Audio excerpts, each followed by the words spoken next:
Well, the clock on the wall says 8 o'clock on Wednesday. Good evening, Classic Radio Roundup.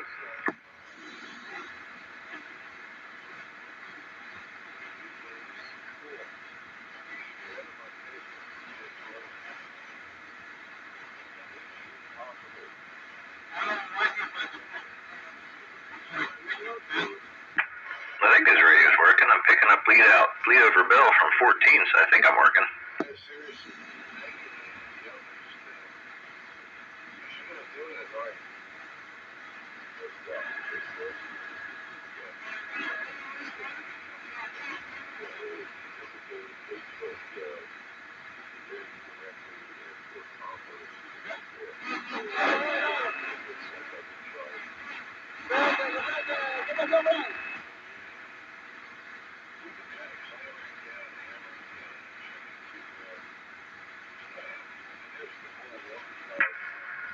I think I got audio.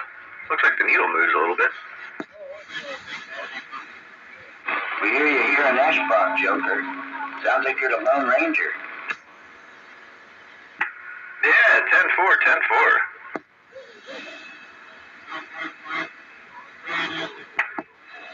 Classic Radio Roundup's off to a slow start. It is Wednesday, right? Yes, sir. It's hump day.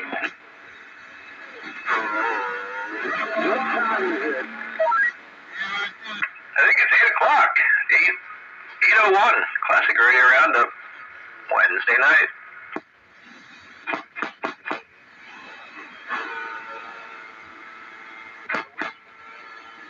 I run the old crate go tonight, so I was like, man, maybe the radio's not working.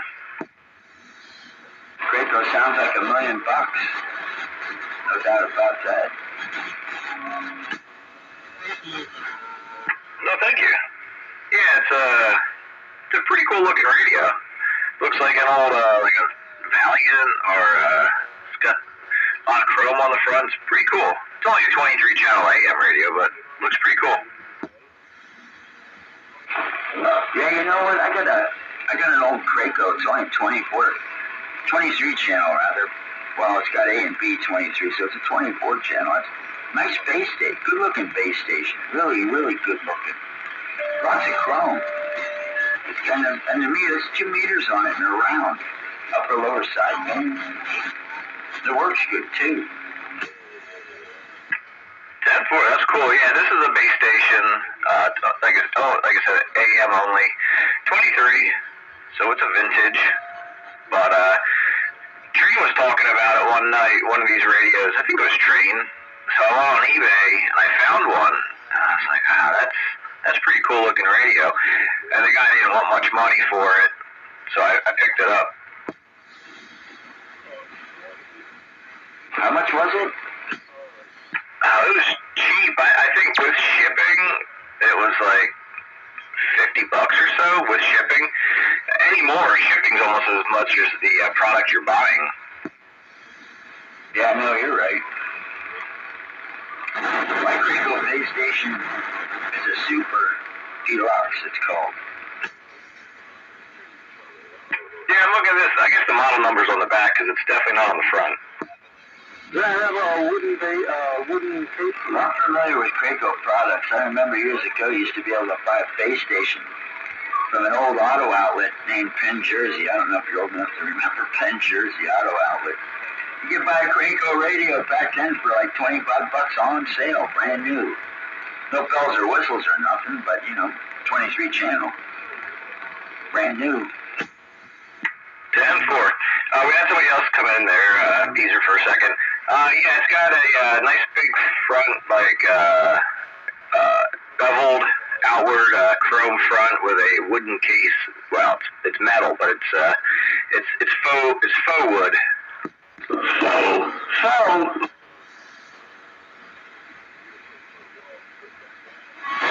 It's a wood-like looking. Yeah, it's vinyl wood grain on a metal cabinet. That's how mine is too. Yeah, it's like a drawer liner. Oh, who else is out there? That's not you, Pipe Buster, is it? Yeah. I don't know who's out there. I know I am. Maybe. Sort of, kind of. Oh, everybody's stepping on Pipe Buster. I think he said he might be having some problems right at the moment.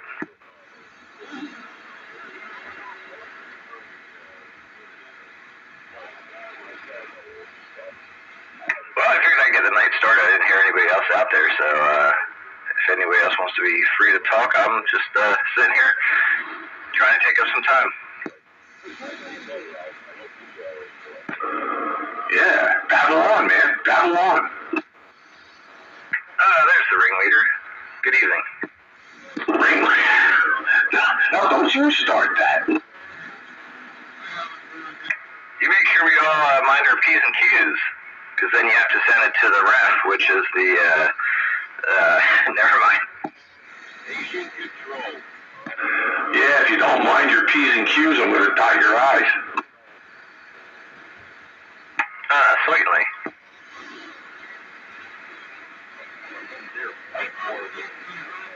Dan, I'm not sure if you heard, but I'm on my other Craco tonight. So 2 Cracos in a row. Which Craco is this one? This is that one with, what I was just saying before, the big, like the chrome grillish looking thing. It looks like a Valiant dashboard or grill, with the wood grain 23 channel base station. The Blood Ugly Craco. Okay. Oh, don't say that. It's a fine looking unit. It's a fine looking. Yeah. I was always called a handsome boy, so I can call this a fine looking unit. Yeah. Yeah, the face only the mother of a Craco could love. I'm not going to say I was ever told that either, but... That's funny too. Yeah, the face only a mother could love. That's right. Had a face for had a face made for radio. I was asked how many times I was dropped at birth. Wait, was that Pete? Was that Pete out there? Hello, Greenie.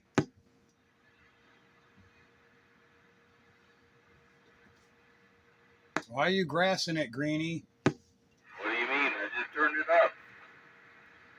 You got swing, but your dead key is low. Alright, hold on. It's been probably about 2 years since I fired up this radio. Let me figure out where I gotta be.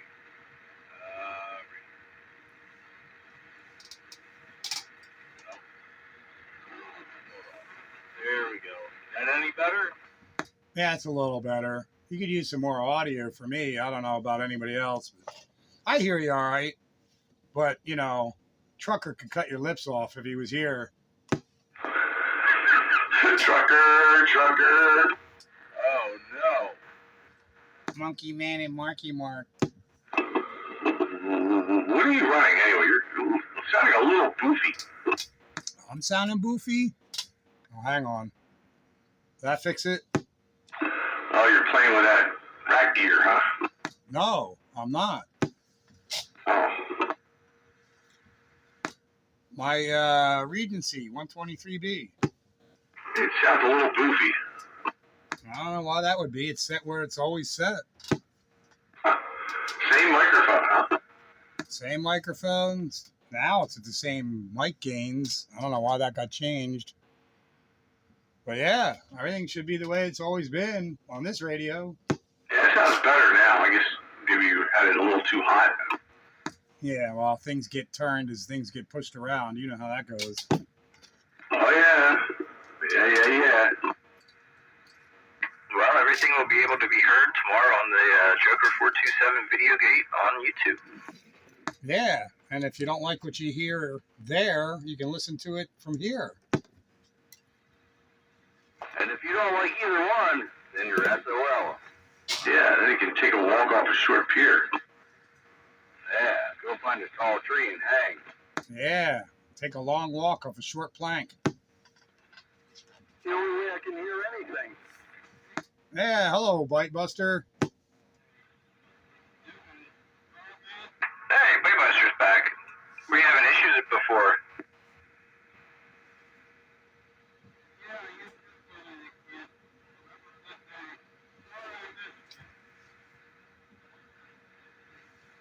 All right, anyway, we're less than boofy now. It's better now. What mic are you using on that? It's not D104, right?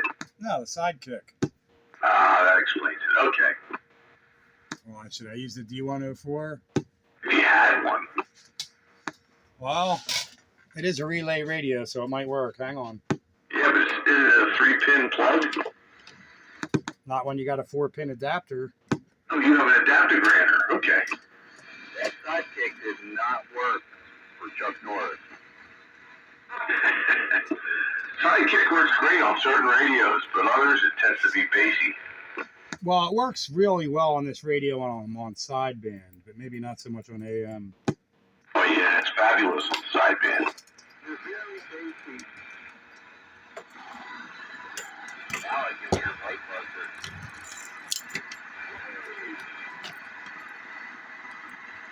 Did you have something turned off or something different before? I was on my old mobile radio. God, with the channel conversion in it. I don't get 13 or 14 too well. All right, now I'm going to have to set levels all over again. Now you can crank it up a little bit. All right, there's a little bit. There you go. Is that sounding better? You happy now? Oh yeah, that sounds beautiful. Sounds almost as good as the Centurion. Woohoo! Yeah, I forgot that I need to use the D104 on AM. There's the beat we all know. Yeah, I'm used to running this radio on sideband typically, not on AM. Yeah, seems easy. All right, so everything's good to go. All right, so everybody's happy. Happy. Rather use the D104 to be honest anyway. Yeah. I really do need to look at this cord on this D104 so I can use it on more than my relay radios. Oh, that's the D104 with the shorted receive wire or contact or something. Something. Yeah, it works great on relays. But, yeah, not all electronic. It used to work before it didn't. Yeah, you can say that about anything that's broke. Working hard or hardly working? Well, 160 wasn't broke tonight. Yeah, it's getting worse for me. The other day I turned it on, I was getting 10 over 9 noise level. You know, that band Before Sunset at this time of year works better. Because once you get to around dusk and sunset, then all the damn static crashes coming in and start making it noisy. Yeah, so old 507 in there, Eric? Yeah, he was in there. That's good. But I think he wasn't running 750 milliwatts. No, I never got around to asking him his power, but I think it was more than 30 watts. 30, 40, yeah, 220, 221, whatever it takes.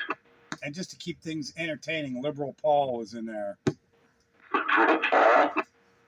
Oh, yeah. Yeah, Dave knows that's how he is. He's a good guy and all, but he leans that way. So Dave always throws out the barbs. It's pretty funny. Oh, I'm sure he does. He likes to tweak people. Yeah, but Liberal Paul didn't really bite. He just shrugs it off. So, you know, he just takes it all in stride. It's pretty funny. He knows better. He's not going to take debate. He's been in this rodeo before. Yeah, and I think they've been friends for a long time. Yeah, so, you know. why upset the apple cart over a few barbs? It's still entertaining from my perspective. Oh, yeah.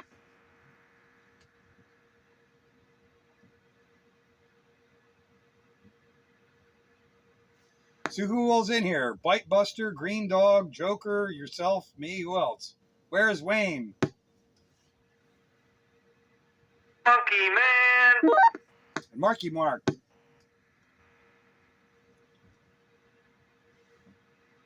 Uh-oh. Gonna have to do a welfare check on Wayne. That's 2 Wednesdays with no Wayne. But was that really Monkey Man? Sure it was. Uh-oh. He's got one of them gay Roger beeps or something. Is that for real? The real Monkey Man? For whatever reason, I was thinking about you today. It's like, where's that Monkey Man been? He said he was going to come back on the air, and then he didn't come back on the air. I thought, where's Monkey Man? Maybe he's hanging out with Marky Mark. You guys keep bumping heads. Oh, no. Would that be the Monkey Man? Maybe Monkey Man's got no ears. Okay, I think. Is that it? Yeah, here, I got some ears. All right. I was wondering where you've been. For some reason, I thought about you today. Oh, Oh, that's creepy. Well, that's where I said the Monkey Man, Marky Mark. It just popped into my head today when I was driving home from work. I wonder where that character is. that's hanging around. Oh, I'm glad to hear you and you're still around. I bought a new radio, so I figured I'd plug it in and talk on it a little bit. It'll probably end up gathering some dust, and then, I'll have to take a break.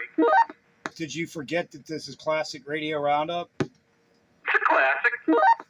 Oh, so it's a new classic, or it's a new old classic. 2025. Ain't no classic. There it is. President Washington. Yeah, but they don't have those gay-sounding Roger beeps. No, what's a gay? Hang on a second. Maybe let me go into the menu and see if there's a heterosexual Roger beep. Yeah, the heterosexual Roger beep will be labeled OFF. All right, hang on here now. It's not just a switch. I gotta get in here and fiddle with buttons. And I don't know. I might end up shutting the thing off. Oh no, menu-driven nonsense. He ain't gonna do nothing. You don't know who's who, who's what. You don't know what's going on. You don't have a clue. Roger beep deactivated. Yay! Now it sounds good. Yeah, it sounds a whole lot better. Less gay. That's guy is back for 5 minutes. I should call customer support and ask them how I can make it sound less gay. Wait a minute. What's that again there, Bite Buster? Said the guy's back for 5 minutes already. You're on his back. If we weren't on Monkey Man's back 5 minutes after he got in, he would think we were mad at him. It's like you have a monkey on your back. That's right. This ain't nothing. That's right. This ain't nothing. I like the good old days. Yeah, to break out the tape recordings. Oh, no. That's really cool that I thought of you today, and here you are. Your ears must have been burning, or maybe I sent some radio waves or brain waves your way. I thought I heard somebody yelling, Pete, Pete, Pete. Oh, that's I'm glad to hear from you. I'm glad you're still around and get on the air. That's all right. Good deal. Yeah, I just figured I'd drop it. Somebody's hogging my TV for the next, 10, 15 minutes, and then I'll just slide right out of here. How long have you had that new radio?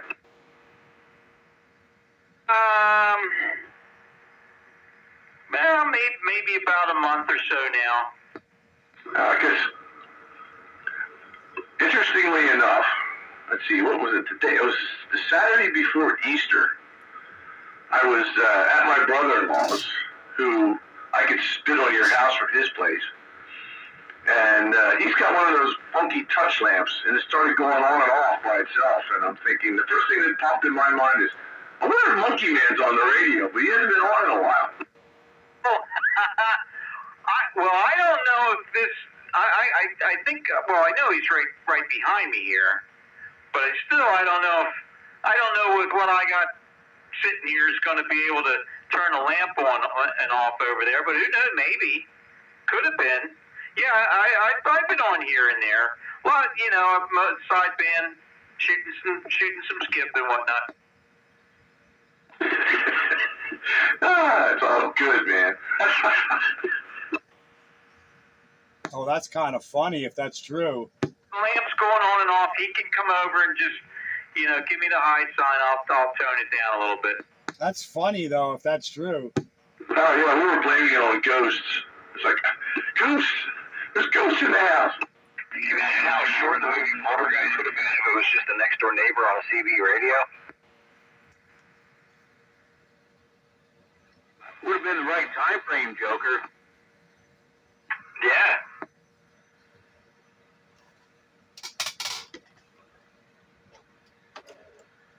You never know. Always feel like somebody's watching me. Speaking of that, happy Titanic Day, everybody. Oh, that's right. The Titanic sunk on this day at 2:20 a.m. On April 15th, 1912. Yeah, happy tax day. Pay your taxes. There's people on welfare relying on you. Yeah, we're all paying the debts for TV Roundup, 302 checking in or checking out.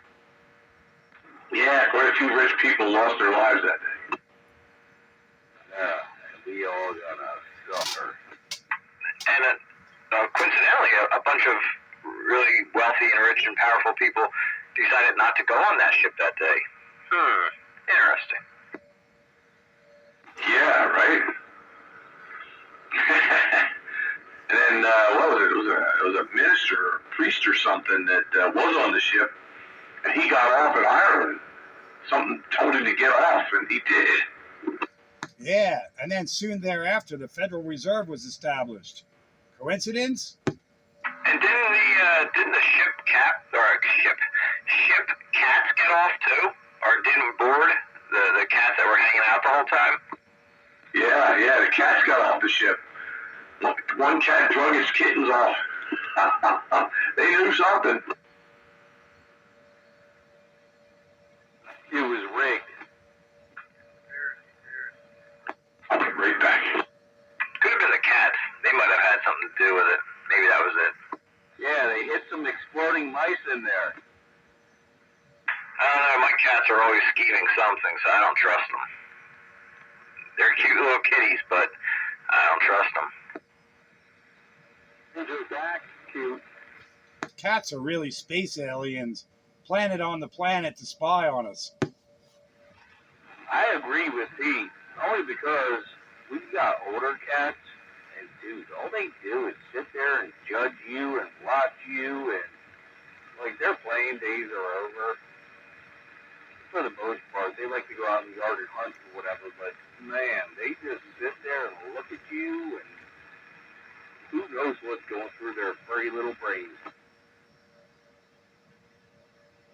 They're waiting for you to do the right thing and give them a treat.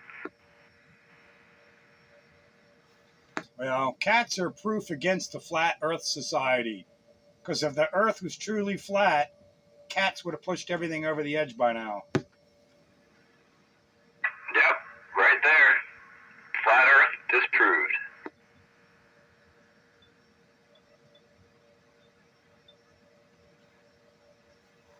Just to watch it fall off. They really do the darndest things. Like, why did you just do that? And then they look at you like, because I wanted to. And that's the reason for just about everything that they do. No real reason other than I felt like it. Yeah, because I'm a jerk. They're not jerks. They're cuddly and squishy. Yeah, when they want to be. In the meantime, they're knocking everything over. Yeah. We got, I refer to him as Peckerhead, but maybe a little bit meaner at times. Full personality. Yeah, they're what? The Sour Patch Kids. He's taking my job away. If anybody's going to knock anything over around here, it's going to be me.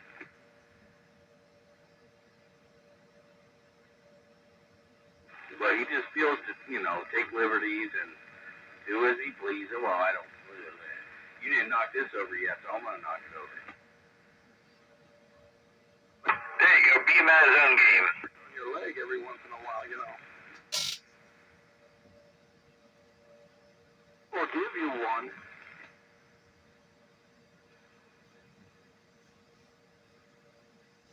Wait, what's that, Bite Buster? Forget it. You can't hear me. That's right.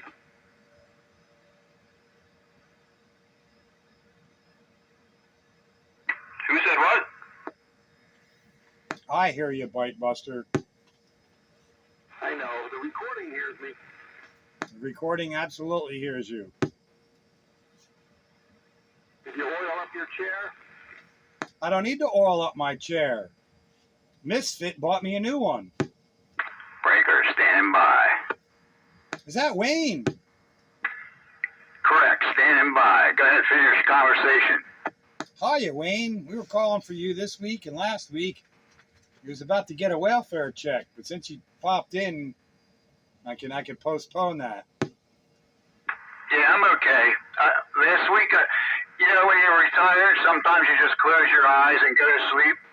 Well, that happened to me last Wednesday. You don't have to be retired to do that. I'm about ready to do that right now. No, but it helps, and it's like that's like considered normal now. Yeah, it just sort of happens. Yeah, I didn't plan it. I planned on staying up and listening all night, and next thing I knew, it was 3 o'clock in the morning. Hate when that happened. Oh, well, you're here tonight, so that's good. Yep, I'm here now. I had some trouble with my antenna. I wasn't getting any audio. I had to switch things around. I got it working now. No Wayfair check needed. You hearing everybody all right tonight? Yeah, well, I don't hear Bite Buster, but I heard him in there, but I couldn't pick out what he was saying. Other than that, I'm hearing everybody. See, I can talk about him and he wouldn't know what I'm saying. That's right. You can talk about him and he'll never hear it. Unless, of course, he watches the video gate. I check the video gate every week. Uh-oh, so there you got to watch it there, Bite Buster. He checks the gate every week. Yeah, I kind of figured. So I take it all back. That way I can listen to the people that I can't hear. Well, he'll just talk smack in any other day that doesn't start with Wednesday. Yeah, you only can talk smack when the gates aren't rolling.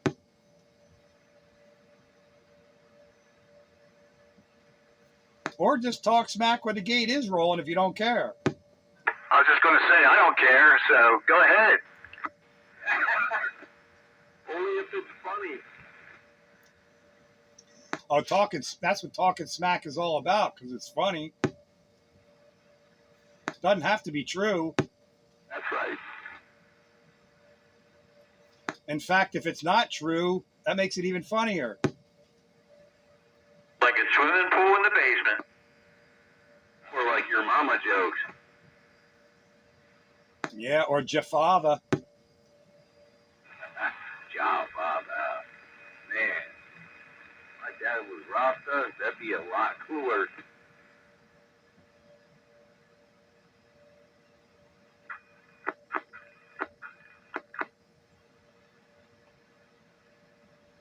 So we're gonna get another 90-degree day tomorrow? Yeah, you got your booty shorts ironed? Oh, no. I got my cut-off jeans ready for tomorrow. Oh, dude, that's even better. Hell, it's good enough for that today. Yeah, I have my Daisy Dukes on. Oh. Showing all that man fur.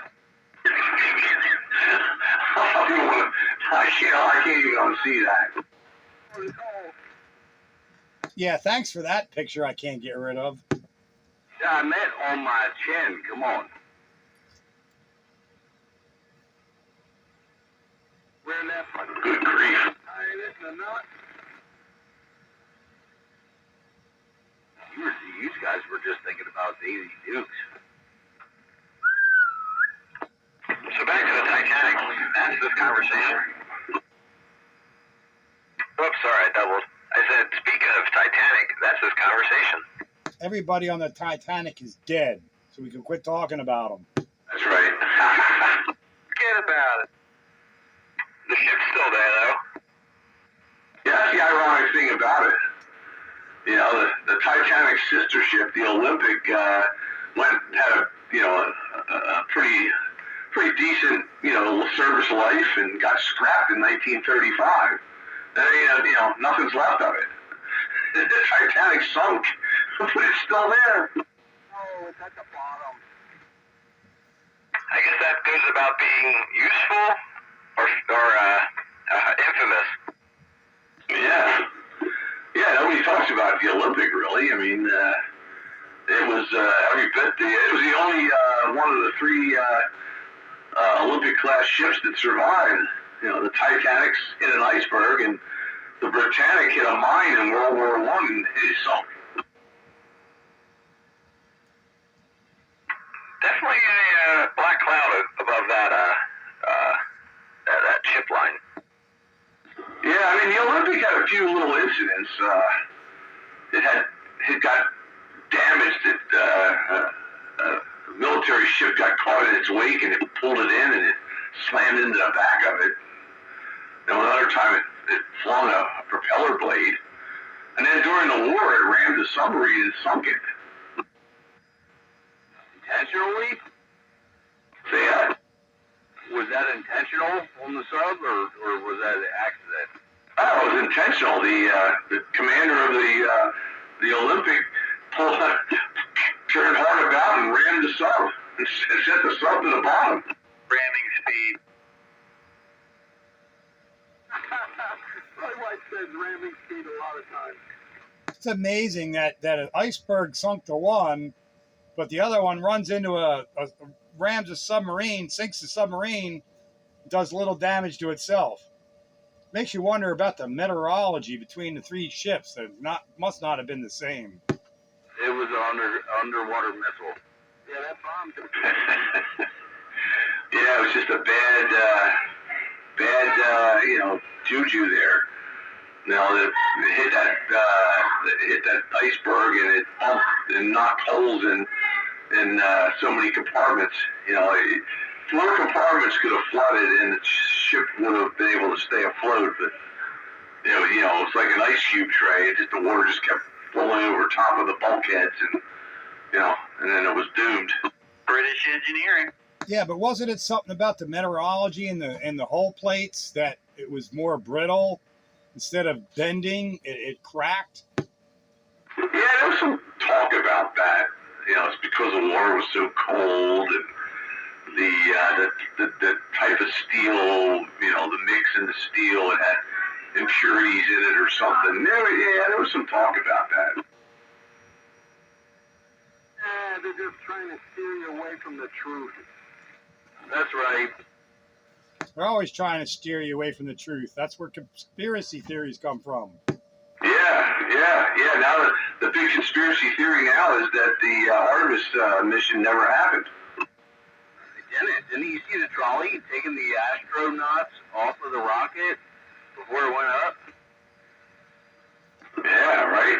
There's all kinds of conspiracies about that. And they never went to the moon. Yeah, and they never went to the dark side of the moon.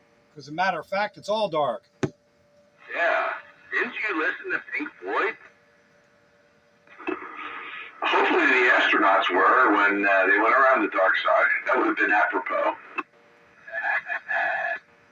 My question is, why the hell would you go around the moon? Why don't you just land on the sucker?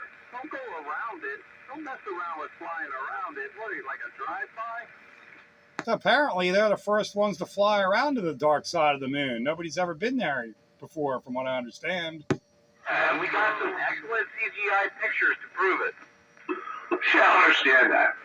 How could the Apollo missions not go around the dark side? I mean, the lunar lander went down and landed on the moon, but the orbiting command module was still orbiting the moon, so it should have gone around to the dark side, unless it was doing a polar orbit. I didn't think that it was.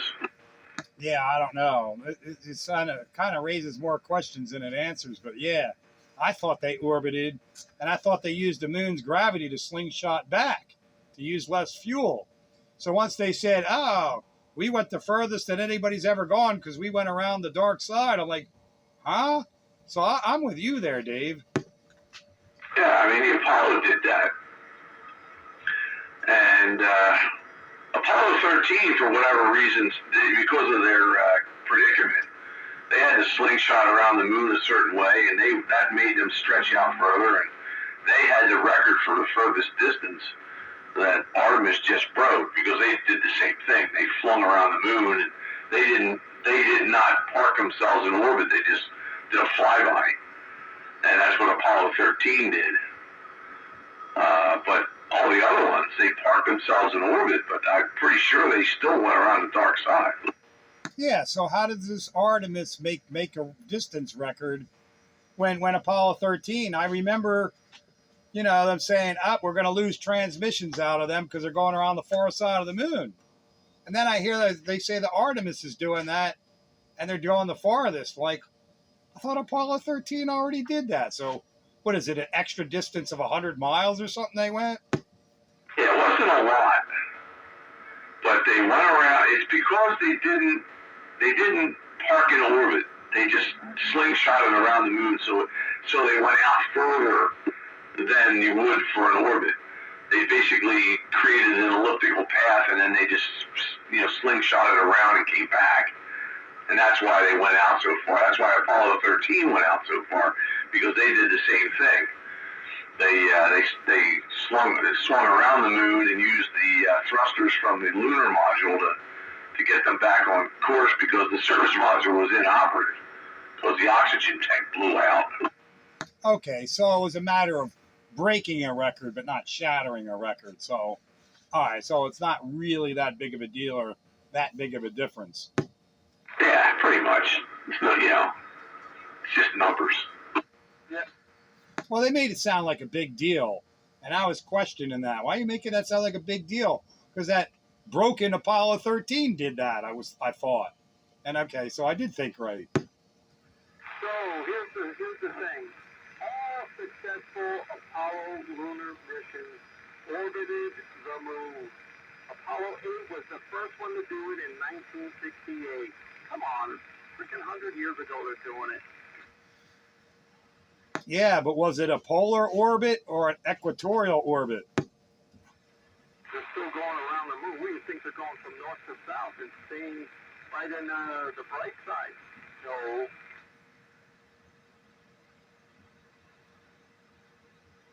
Well, it's never been specified. Yeah, we usually just assume that it's an equatorial orbit. Which, if it was, then every Apollo mission that ever went to the moon went around the dark side at some point when they were in orbit. Unless they did a completely polar orbit, which, nobody's ever said that they did, so. Yeah, and that doesn't seem intuitive to do that. It seems more intuitive to do the equatorial orbit because of the whole gravity thing. But I guess gravity works any way you go around it, I guess. Yeah, but you're heading out to it in the equatorial plane, so you just basically wrap yourself around the moon. To go to a polar, then you'd have to do a bunch of weird maneuvers to do that. It doesn't seem necessary. Yeah, it seems more intuitive to do the equatorial thing. Yeah. Hold it. Was that green? From Google AI. Yes. Apollo passed over and photographed the far side of the moon, often called the dark side, both sides of the moon during missions 8 through 17. So they all saw the dark side. This is no big deal. Why did they waste their money on this anyway? Don't know there, White Buster. I don't know. So Apollo's 8 through 17?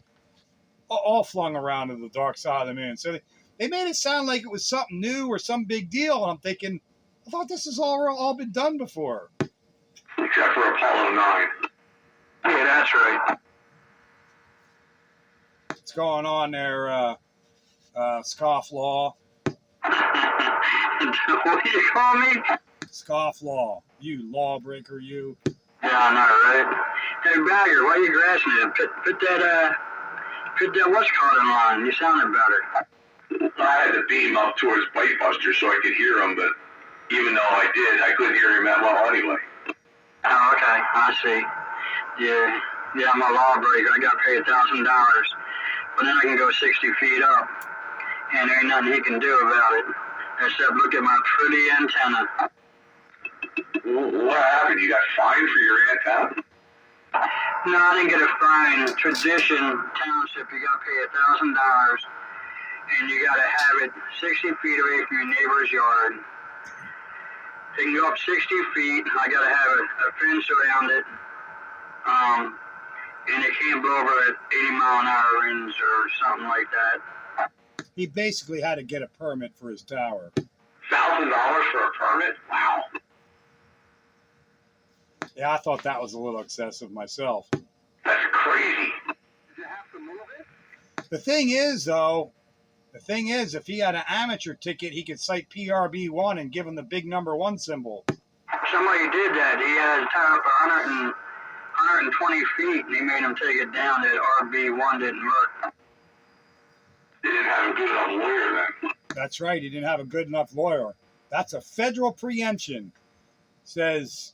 It says right in there, your local laws do not supersede amateur radio licensed stations in accommodating reasonable antenna structures. I sent you part of that conversation, but yeah, he had to take it down because he had mountains around him, and he goes, I can't talk to my ham buddies with 60 feet. It has to be 120. I got to get over these mountains, and they're like, no, you got to be 60 feet. He didn't have a good enough lawyer.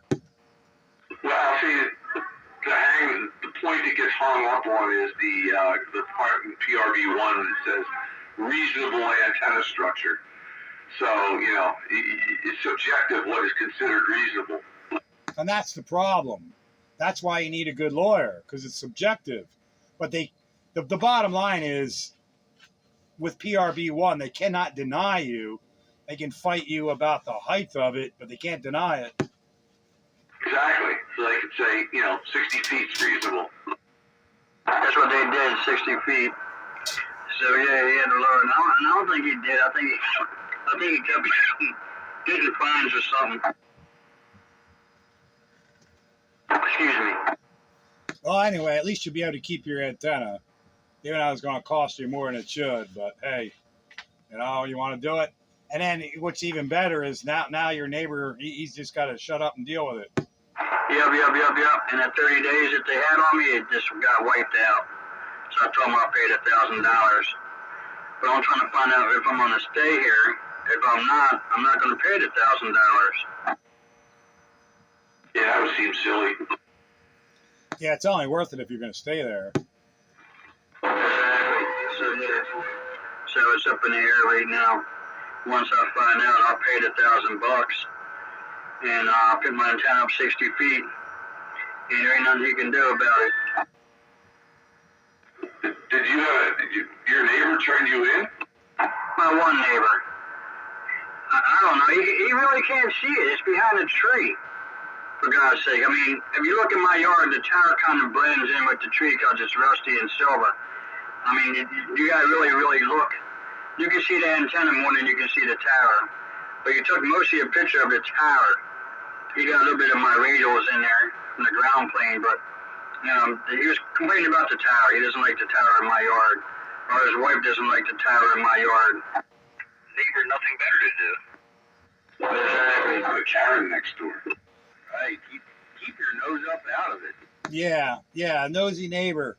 It'd be a shame if accidents started happening over there next door. Then you got the boss that said hi to me today. I didn't say nothing back. How high is your antenna? My tower's only 19 feet, and it's movable. It's not permanent in the ground. I can move it anywhere I want it. There's the street buckets of cement in the ground, but connected to a tripod, and my tower's connected to the tripod. He complained about a 19-foot tower in the backyard. Man, that guy, whew. That's Karen personified right there. That's why I live out here in the country. Neighbors, don't bother neighbors. We leave each other alone, and whatever you got going on is what you got going on. Yeah, unless you have a Trump flag. My neighbor called me the other morning and said, "Hey, I'm burning those tree stumps in your front yard. I hope you don't mind." Yeah, well, they didn't like my Trump flag, but they also didn't do anything about it. And the other neighbor with the Buick. I picked him another box up. Who doesn't like fireworks or mini bikes? Oh, well, that was one 2 doors down. He didn't like the mini bikes. But he also learned that he can't threaten me with his vehicle in my own driveway. He found out what the consequences of that were. What was that? What did you do? Pulled my gun out on him. The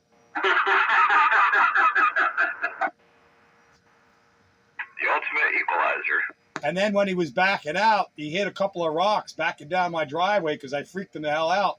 He put some dents in his car, and I just laughed. Good for him. And then he called the cops on me. Even better. Yeah, but what's even better is the cops came, they checked out the situation, and everything was good. And on the way out, the cop says, on the QT, you could have filled his windshield full of bullet holes, and you'd have been in the right. I'm like, yeah, I know. So I was restrained myself. You're welcome. Yeah, right. And if you would have hit him, that would have been a whole different story. But yeah, he was right. You could have. But that would have been a whole other write-up, too. Well, that would have been more paperwork for them. It would have been a hassle for me, but I would have come out on top. Because if you threaten someone on their own property with a deadly weapon, the property owner is always in the right. Yeah, unless the driver is a lesbian protester and you're an ICE agent. Oh, dang. Slam. Off the cliff. Oh, snap. Happy Titanic Day. Yeah, let's, it all circles back to the Titanic That's certainly apropos, isn't it? We're sinking fast. Yeah, they're all dead. Save our ship. I wonder whatever happened to that Hope Diamond. Hope Diamond. There's no hope for it. Dude, that thing wasn't even on there. I saw the movie. I'm watching the movie right now. It's there. I know it. All right, let's go diving. That's Kurt, so why do you think it sank? Yeah, 13,000 feet down. Yeah. Strap on your scuba tank and dive down 13,000 feet. I got a welder. I'm good with fiberglass. I think I can make us a submergible. You know what I mean? Like, well, we gotta go down there. We're just gonna say we're gonna document. You know, it's gonna be a documentary. Yeah, they was hunting. Oops, sorry, I keyed with you. No, I was saying, guys, so I'm pretty good with fiberglass, and I'm pretty good at welding, so I think we could make us a submergible. Can't be worse than the last one. You test that out and let me know how it works out for you. Yeah, we'll take it to the Boyertown Reservoir. Anybody ever seen the documentary, or is it The Horizon? What is it called? I don't think it was a Horizon. The one that crunched like a beer can? Yeah, what was that called? Did you ever see the documentary about that? Man, that was as doomed as the Titanic when it shipped, or when it set sail. Yeah, except instead of taking 2 hours to sink, the thing imploded and everybody was dead in a millisecond. Yeah, nobody even knew they were dead. I guess we gotta stop talking about them. No, but apparently they did some testing with it, took it in the water, brought it out and left it up in Alaska. And the people that were in charge of it was like, hey, there's some cracks in here.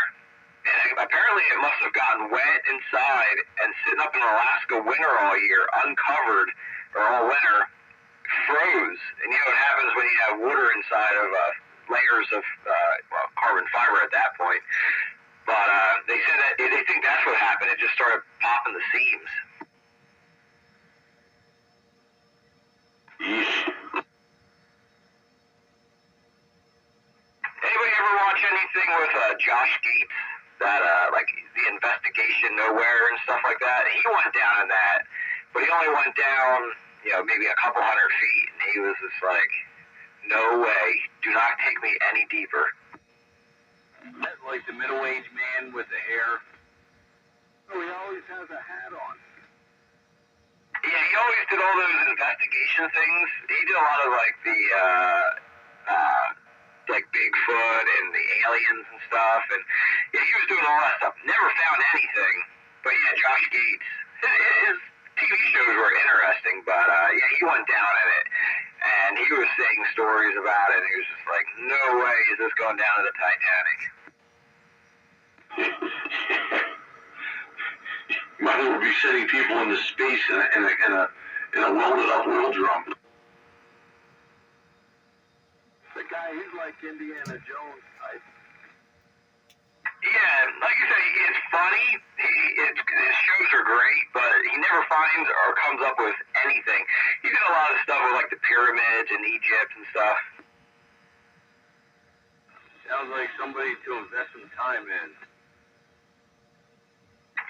No, I wish I had his job. I would just make up some hypothesis or some weird theory that I'm going to go look for and have people pay for my travel and go have fun. Yeah, go to Oak Island. There you go. Oh, Go to Oak Island. Pete knows a lot about Oak Island. yeah, and I'll start with the Oak Island. Oh no! That's my show. JR liked that show too, I think. Except this season, I don't know, man. They better find something soon. They do find stuff, but this season has been kind of blah. Although there has been a couple of cool finds and some interesting theories that got some serious, backing, as it were. So at least if nothing else, it's changing the history of North America from the crap that they find on that island. All I know is some of the coolest stuff I've ever seen was last summer when I was down in Malta seeing some of that ancient stuff. That was pretty cool. I could imagine finding that stuff in, the wild. I can't imagine finding Roman coins in North America. That part blows my mind. Even if they came later, the fact of finding Roman coins in the ground, and not just one, but several. Apparently, this was Rome and Egypt. We have divided up, didn't they? Or whatever out there. They're telling you this is where it all began.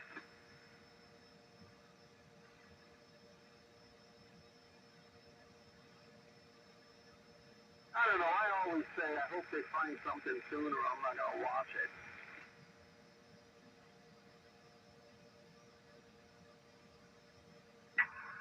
I was gonna say, like what he was saying, finding some of that stuff, and then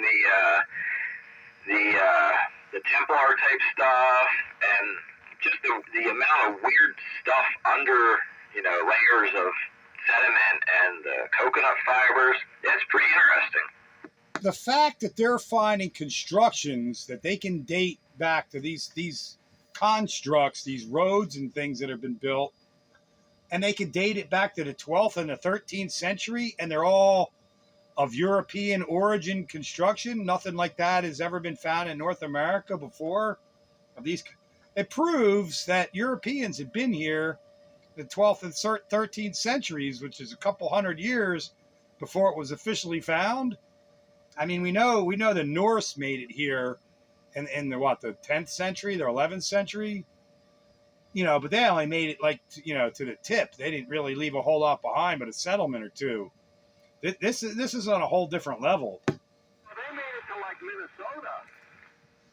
Yeah, but they didn't leave all these. They left a couple of sediments behind, settlements, not these major constructs, these works. Welcome to Classic Conspiracy Roundup, Channel 13, 27115. Wait a minute. But do we really exist? We're just part of the Matrix, yo. Apparently, life is what you construct in your mind, which I have a hard time with, because how can two or three people see the same thing at the same time? Did we actually just go up into space, or was just that a hot air balloon? Is it real, or is it Memorex? You decide. A Hollywood soundstage. Memorex doesn't last. But he remembers.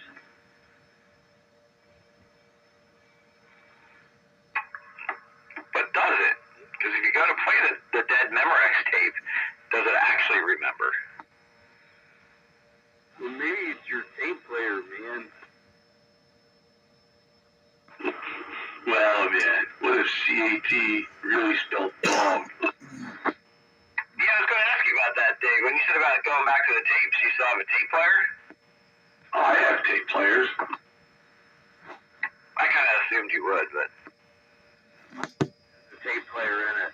I still got a reel-to-reel. A cassette player, recorder, and I've got an 8-track player recorder. I got a reel-to-reel. Is it a half-inch or a quarter-inch?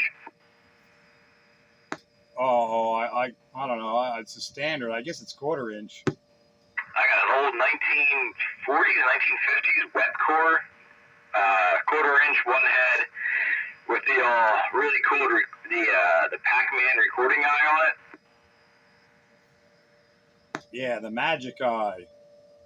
6C4, I think it is, if I remember right. Yeah, that thing is pretty cool. It still works.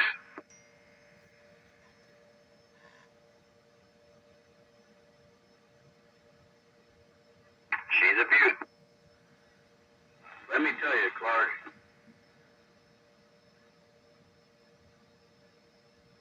Yeah, good old tapes.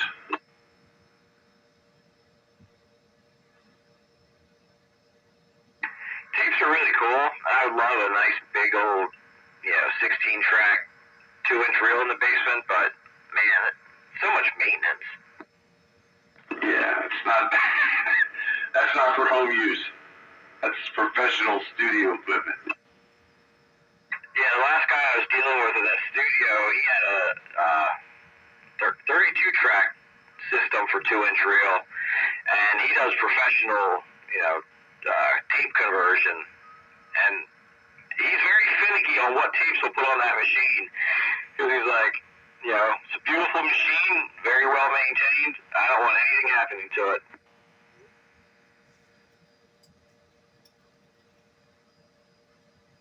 I'd like to know how they drive those wheels. I mean, because if there's any kind of rubber or foam involved there, it can't be accurate. Well, they put them in I think there is like I never saw it, but I was told about it. There is a baking cycle that they do with tape before they do it.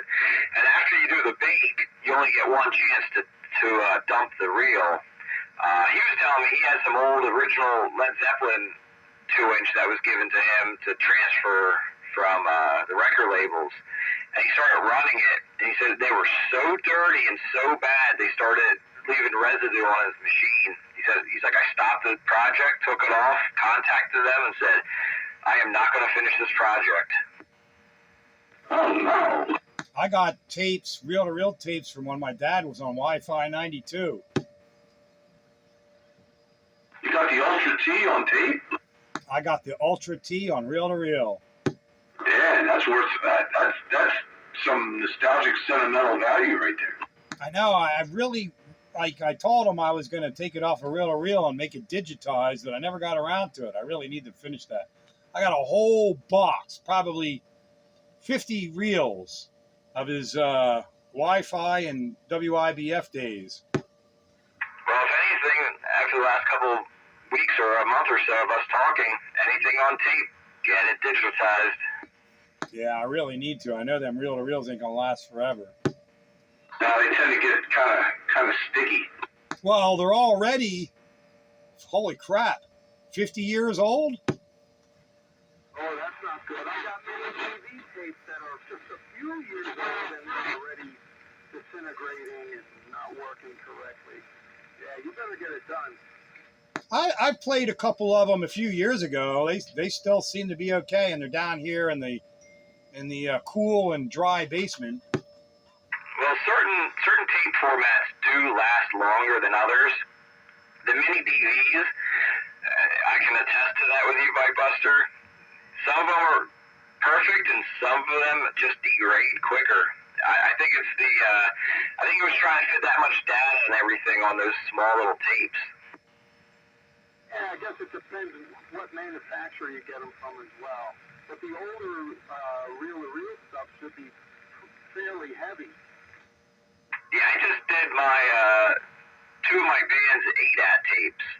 So they look like VCR tapes that we did 25 years ago. I just dumped them, and no dropouts, no nothing. 16 tracks dumped perfectly. And then I was working with DA88 tapes, which looked like a high 8 tape for my boss that was done in 95.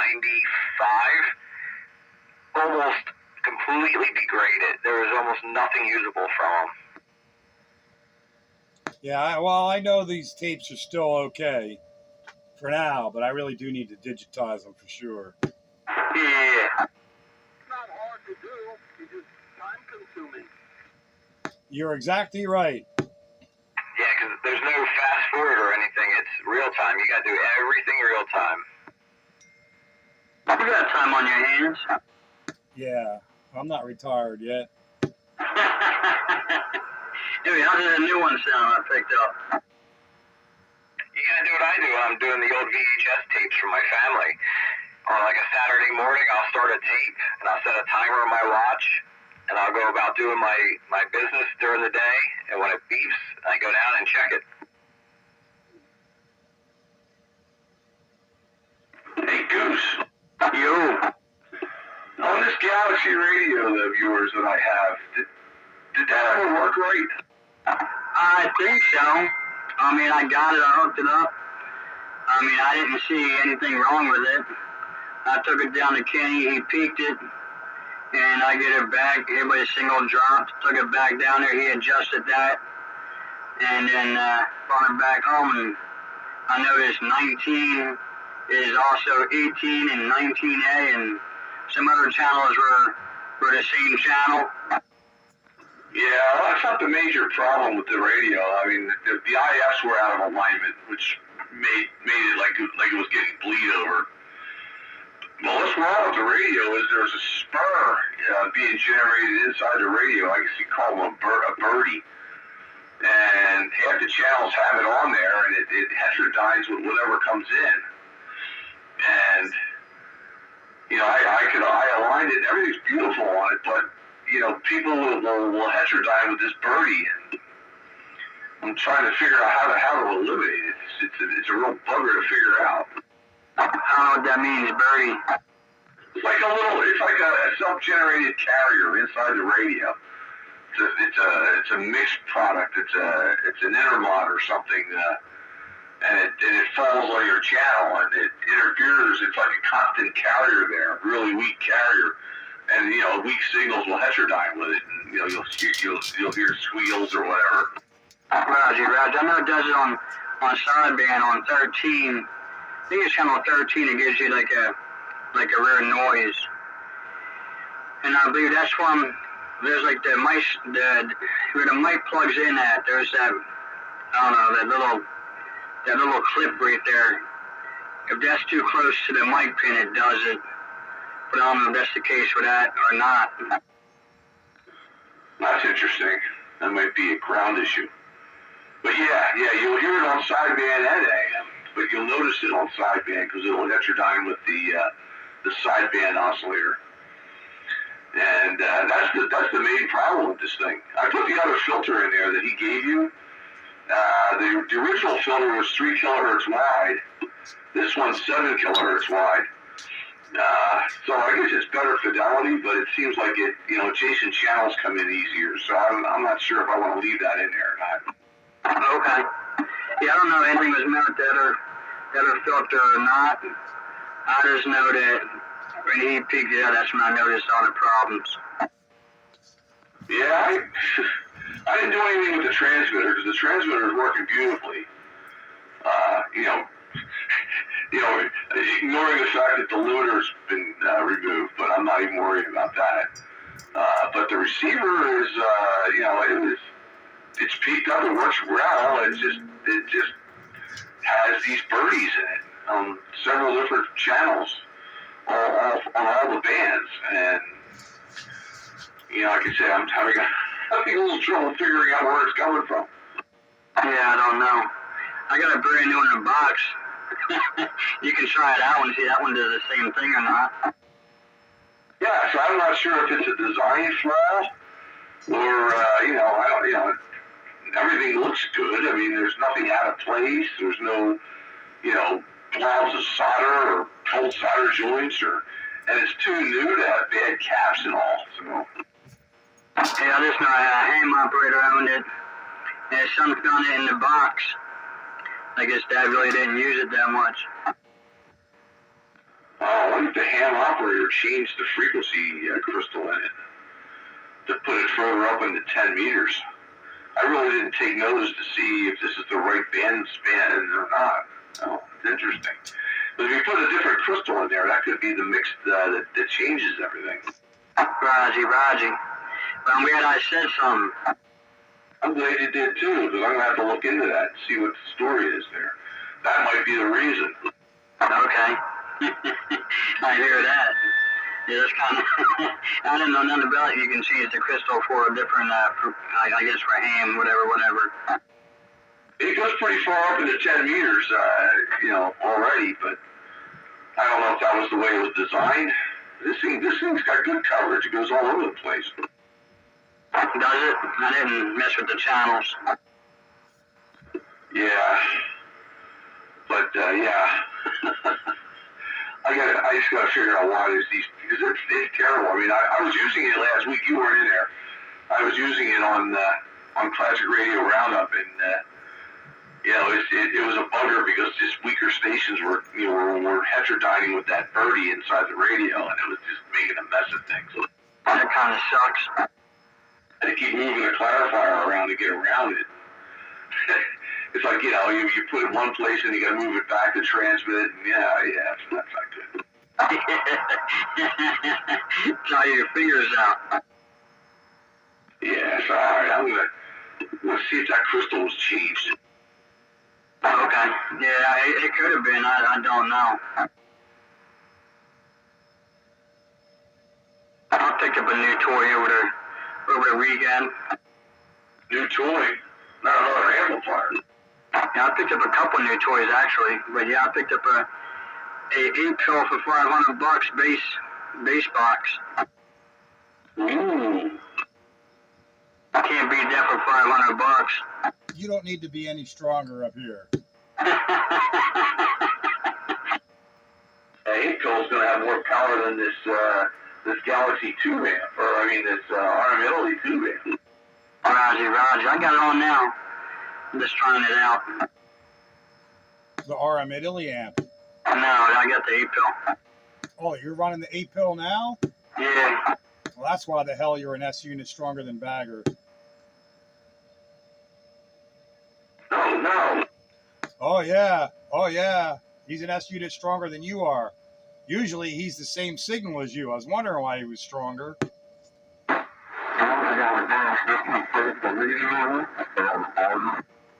What the heck is that? Sideband. This is sideband, son. Yeah, I know it was sideband, but why? That's because Train had the wrong button push. Oh, there he is. It took you this long to shorten your wavelengths? Oh, my goodness.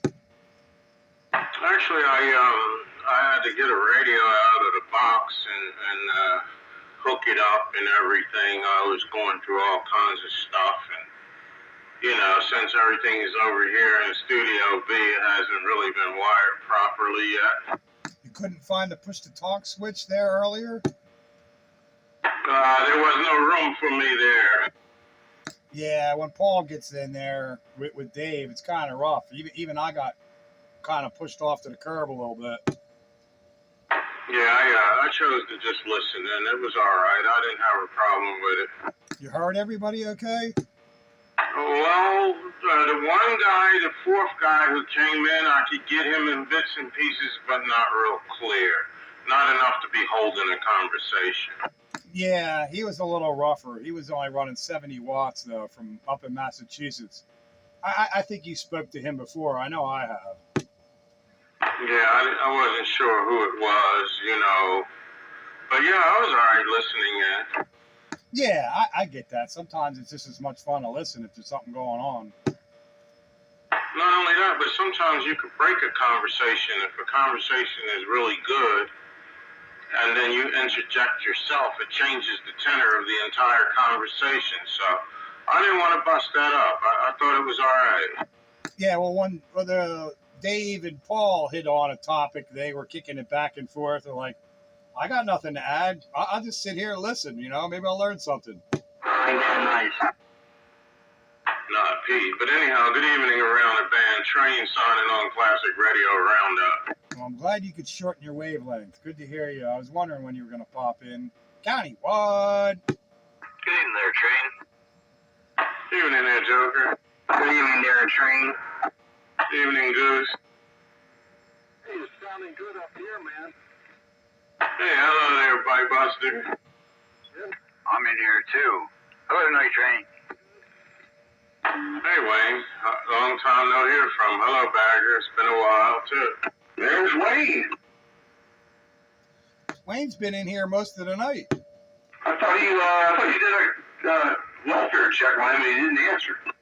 Remember you took a hiatus for a moment early on? That's when Wayne popped in. So I missed that segment. You can review it on Classic Radio Roundup, the video gate. Hey, I've been in here all night now. Oh, and I heard Green Dog in here, too. Hello, Green Dog, if you're still there. Hello, Train. Thank you. I appreciate it. Hope all is well over there on that end. Guess who else was in here tonight? Oh. Monkey Man. Get out of here, Monkey Man and Marky Mark. No, well, just the Monkey Man part. No Marky Mark. Well, you have to say Monkey Man and Marky Mark together. I know. And what's even funnier about that is I said that to myself today while I was driving home from work. I wonder where Monkey Man and Marky Mark are. And they do go together. And I thought that today. And tonight, there he was. And then you said it to Monkey Man. I said it before he came on. I just said Monkey Man and Marky Mark. And then Monkey Man came out on the air. Yeah. Means that they be listening in. I actually heard both of them up on 21 one night talking to their master. He's still around? I see he's got a new Joe Gunn antenna. That's funny. Their master. Who's got a new Joe gun? The master. Oh, Yeah, he's got a big old freaking 4-element something going on there. you've had that for years. Yeah. I don't know. Look kind of. Maybe it's a new tower or something. I don't know. I went by there on the way to Shady Maple recently, and I saw it. I'm like, that looks different and new or something. So I thought he just had the ground plane there for a while. I picked up a beam. Yeah, that beam's been up there for years, man. I roll by there myself and I peep over there. I use the left eye. Yeah. That IMAX that he had up in the tree me and Wonder Boy put up there. Bad mistake. Why would you do that? Break 13 at the time. What'd you say there, Greenie? I says, we didn't know at the time. Oh, 10-4. And then there was a breaker. Go ahead, Breaker. Yeah, Roger, on that kilowatt, he's just checking in on tonight. Come on. Hello, Kilowatt. Countywide. You say there, County-wide. What do you say? Hello, neighbor. Let's say, Goose. Hello there, Kilowatt Train. What do you say, Night Train? How'd your day go? Pretty good, pretty good. I like to fall asleep, man, sitting on the bucket. Oh, damn, don't be doing that shit now. I hear you, I did. Yeah, Roger. Did you get a hold of Badger? I didn't hear him tonight. Roger on that. You get a hold of him, you tell him, Kilowatt said I. All right, yeah, Roger that. Man, you was happy as a lark, man. You looked up and you saw an antenna. You was so happy. I'm on channel 11. Yeah, Kilowatt, if you can hear Joker. I'm on channel 13. He was on channel, I don't know, I guess one down. Try that again, Joker. Joker just chiming in saying hello, Kilowatt, if you can hear me. Go ahead, Joker. I heard that. Roger that, Kilowatt. Just waving a hand. Roger, Joker. Hello, everybody on the channel. I don't know who's all out here. I just gotta say hi to everybody. Hello. Yeah, hello, everybody. Hello, everybody. When you're back, I got another radio for you to check out. I picked it up, President Jackson. Blackface. You gotta wait in line. That's all right, you can still take it. I like Jackson's. They were always good radios. Yeah, this one, the channel display is no good. Oh, no. I mean, how you able to get another one of those? It's a dime a dozen. Yeah, but they're all a little bit different. You know, you can kind of kludge one in there, but getting one of the exact fit, might be tough. Is it? Could be.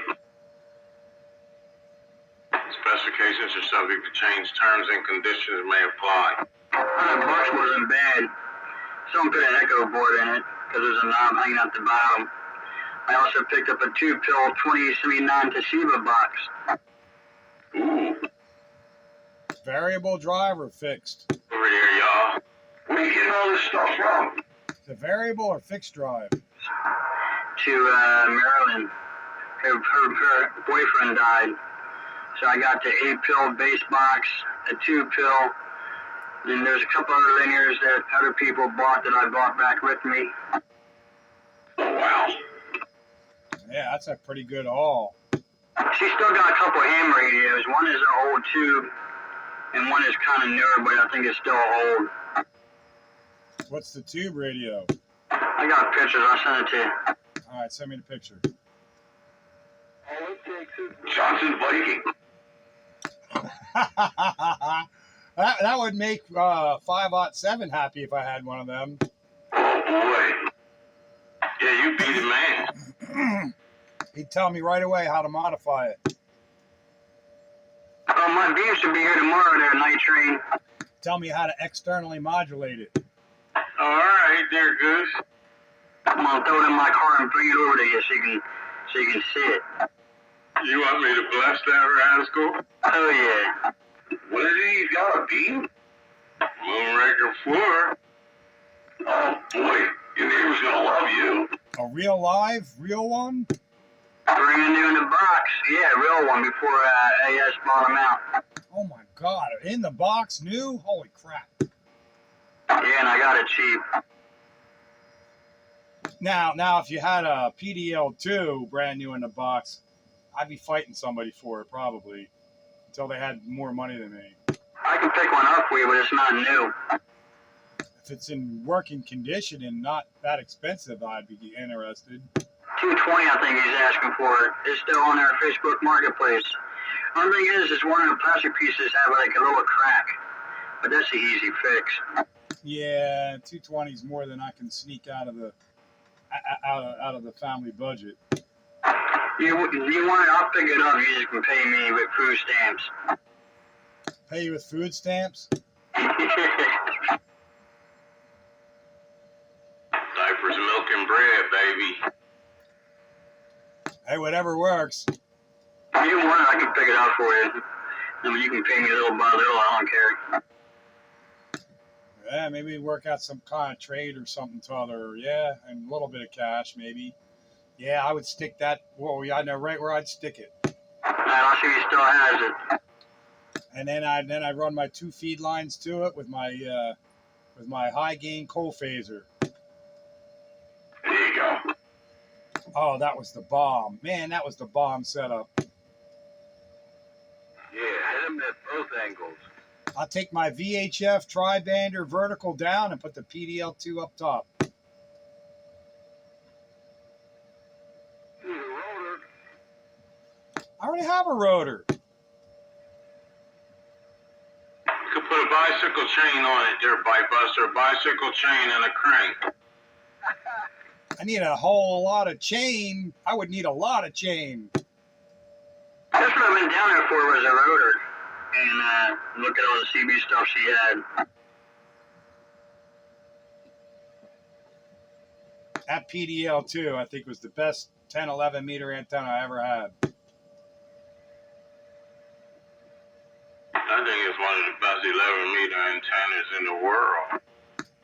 Yeah, if I had the room, a Moonraker 4 would win out over that. But for limited turning radius, that PDL2 is hard to beat. It'd be walking the dog. I always found that a 3-element Yagi had better back rejection than a PDL. Yeah, but that's like, splitting hairs, I think. They both have the same amount of forward gain. You got your phone? Yeah. Oh, my goodness. You got some ham microphones, too. Let me send you those. Kenwood 850. That's a good radio. Yeah, that's not a bad one at all. That's supposed to be the old radio. What's the newer one? Oh, he's got one of them crappy DNA PDX 400s. I had one of them. They suck. PDX4, that's a Phantom. That's the new version of the Phantom. Yeah, I had one. It sucked. Really? They're pretty good, actually. It had no swing, and it didn't put out that much watts, in my opinion, not compared to other stuff that I could do. I had it. I wasn't happy with it. I let it go. Where's the tube radio at? Can I send it? No, I got a Kenwood. What is that? The Kenwood, what did I say it was? Kenwood 850. That ain't tube. And then you got the tube amplifier. It's got the crystal slot. Yep, got the crystal slot, so it's a CW transmitter. Ha ha. You got a Kenwood antenna tuner. They're not that great. They're good for low power, but I mean, they're good tuners.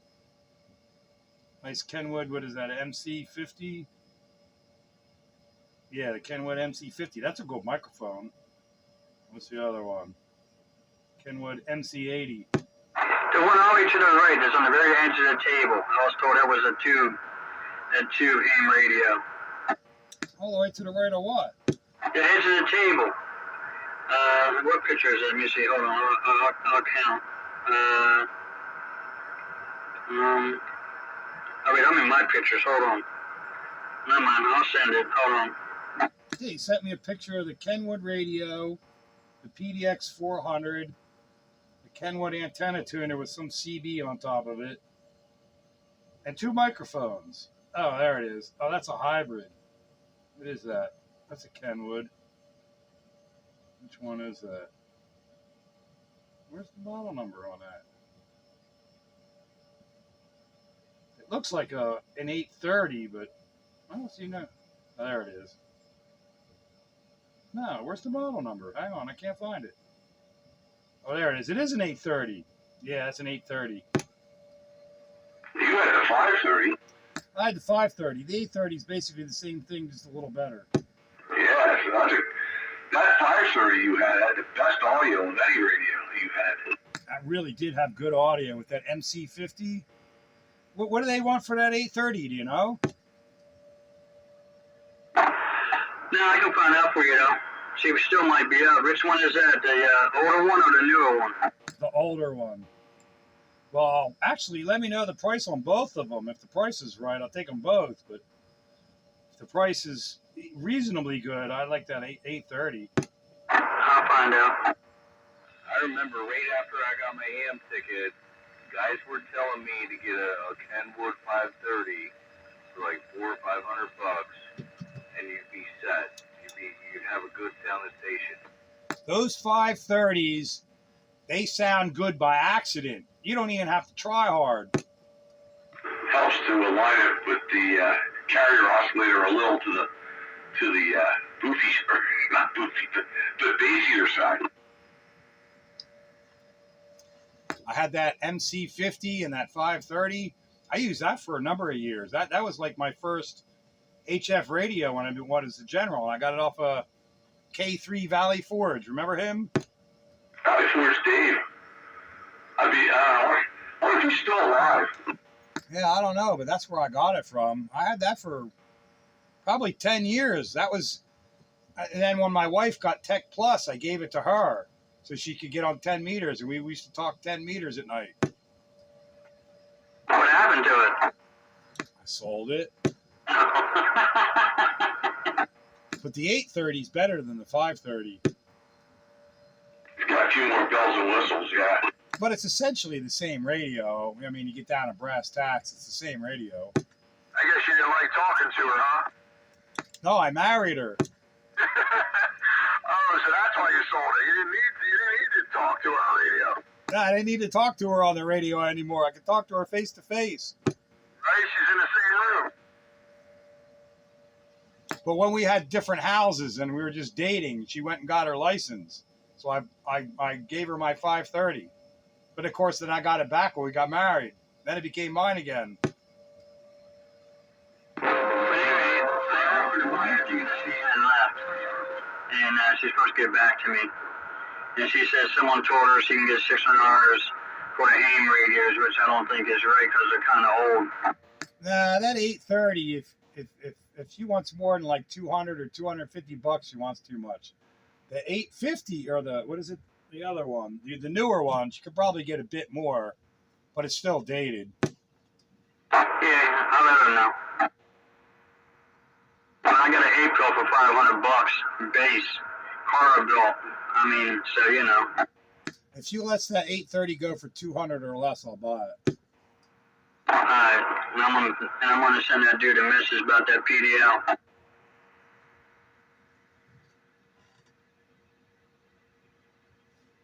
Yeah, and if she could throw on that MC50 mic, I'd even go $50 more, but that's be the limit. I would like to have that newer Kenwood, that 850. That's pretty nice radio, but I think that's probably too salty for me for spare cash.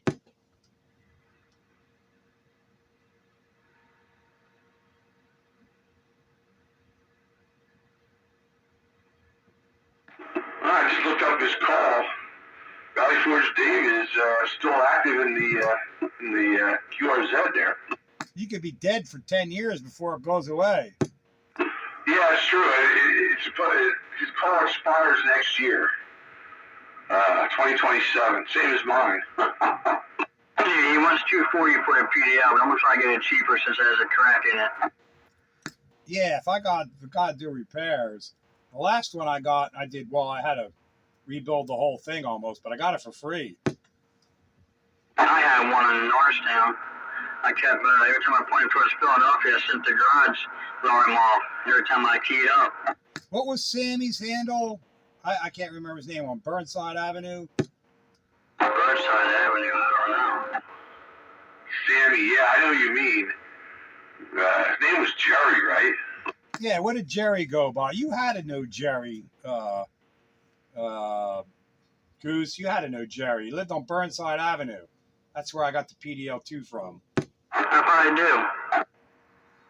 He was an older gentleman. You know, he used to run them. I think he had a Galaxy Saturn or something like that. One of them black box radios. Yeah. Yeah, but he's dead now. Oh, does that mean we got to stop talking about him? Yeah, pretty much. Oh, I used to. My wife and Sammy used to talk all the time. They were pretty funny. She was one of the people that she would talk to. Oh, he liked talking to the women. No, of course. Oh, he was flirting with my wife all the time. He's in Denver, PA. And he used to do the same thing with, what's her name? Now I'm really having a senior moment. Cookie. Oh, not Cookie. He used to flirt with my wife something crazy. And Indian. Cindy. Yeah, Indian. Oh, yeah, Cindy. Yeah, Don and Cindy. Yeah, right? The best line ever was, who woke up cranky? He used to tell me to go out and check the mail all the time, so he could go into the house and check the rest of the things. Right. Yeah. He was saying, the nurse was going to come and give him a needle. He was a character, he was. Isn't that the guy who used to go, Jerry, like he used to, I don't know, like Jerry's kids or something? You're Jerry's kid. You know what I'm saying? That dude used to say that. I forget his handle. Yeah, he used to go by Sammy or Jerry, but he had an actual handle that he never used, or used once in a while. I don't remember what it was, but it was always like Sammy. His name was Jerry. I can't recall his actual handle that he went by. Yeah, I'm having a senior moment. I thought of all people you'd remember. Well, I remember him. I remember Sammy. His other handle just kind of just escaped me. It's because he didn't use it that much. He always did the Sammy thing. Yeah, that was his big shtick. He was, playing the role of a mental patient. Getting taken care of by nurses. Yeah, he always had a shtick, and he'd swing that PDL2 around. And say he was in Nome, Alaska, and he'd have people biting back. Oh, Nome, Alaska. Hey, Chief. Hey, Goose. She wants to know, do you want all three pieces that go with that radio? What, the 830? Yeah. All three pieces being what, the tuner and the microphone?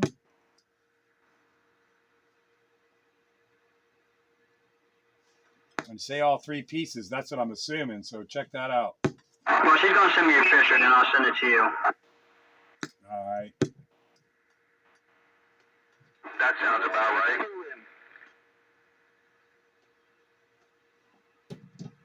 That's what it's all about. Yeah, I'm going to get yelled at, but when the yelling and screaming's all done, where's the radio going to be?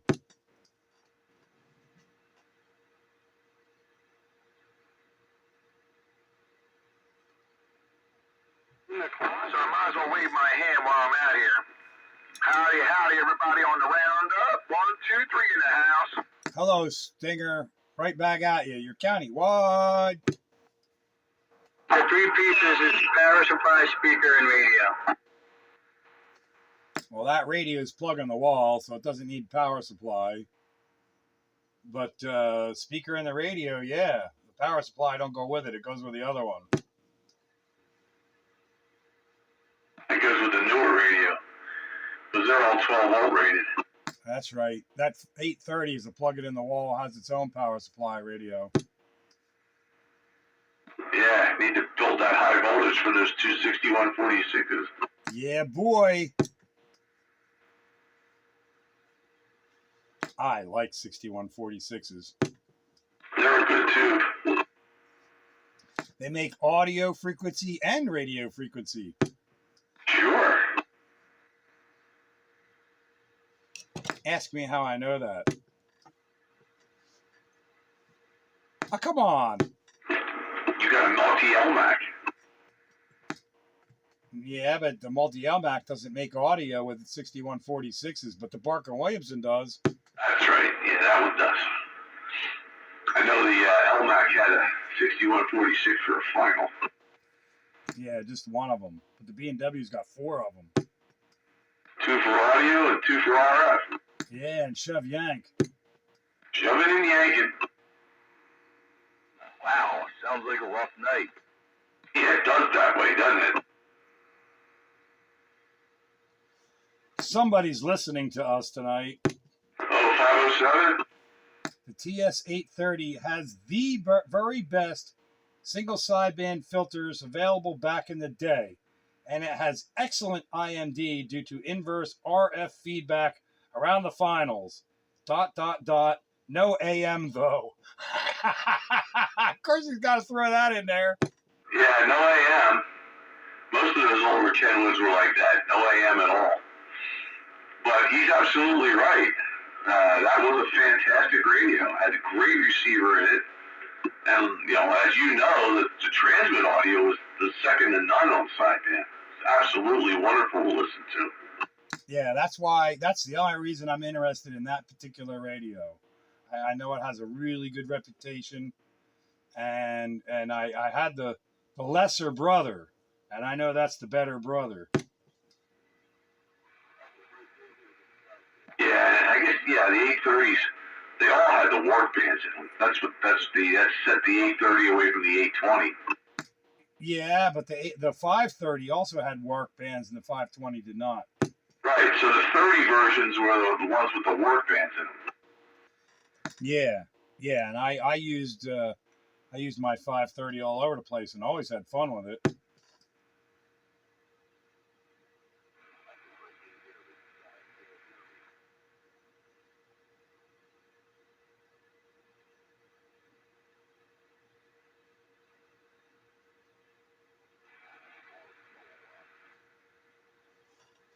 You got your phone handy, Dave? Yeah. All right, you should be pinging here in a second. Roger. 10-8 and straight. Oh, there he goes. That's my new radio. Your new radio. Yeah, you like it? You need a hand truck to move it. I wish that was mine. Yeah, that's a good. Oh, look at modulator tubes. Oh, look at that. And then the RF deck on top, yeah. That thing's a work of art. That's K1KWs. Did he build that? Yeah, he did, yeah. Oh, this guy knows what he's doing. Yeah, he's K1KW. He's got deep pockets, too. Yeah, and a lot of time on his hands, I guess. He's the one with stacked 10-element log periodic Yagis. The one that made it all the way down here, but he couldn't hear any of us. That's the one. 4 400s modulated by 3 500Zs. Oh, man, that's nice. Oh, that's a nice transmitter. That thing's beautiful. I mean, it's beautiful. Yeah, this guy knows what he's doing. And he's, oh, man, it's beautiful. I'm zooming in on all this stuff. Look at this thing. That thing, that's why I shared it with you. That thing is downright artwork. Looks like it was built like 50 years ago, but it's beautiful. Separate meters for the grid, the screens, and the plate. Oh my God, look at that thing. No need to switch. No need for switches for metering. You got it all right there. That's the way to do it. You know, you want all your meters. So if for some reason your grid current starts to creep up, you'll see it immediately, even though you don't have to switch it to that point. You know, you might have it on plate volts or something. This way you'll know. That thing is freaking beautiful.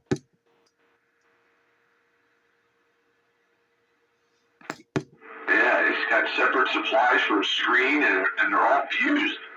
RF, modulator, power, look at it. The shame of it is when he dies, it's probably going to go to a landfill. Hopefully he's got a hand buddy or something that'll take it off his widows or whatever's hands. Oh, look at that. It does CW, sideband, or AM. Man. Yeah, CW, is that SSB? Yeah.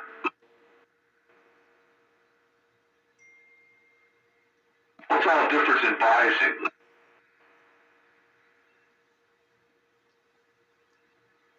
Yeah, I'm getting stories about this thing. My phone keeps dinging, but I keep looking at the picture. Yeah, picture's worth 1,000 words. That thing is a downright beautiful piece of work of art.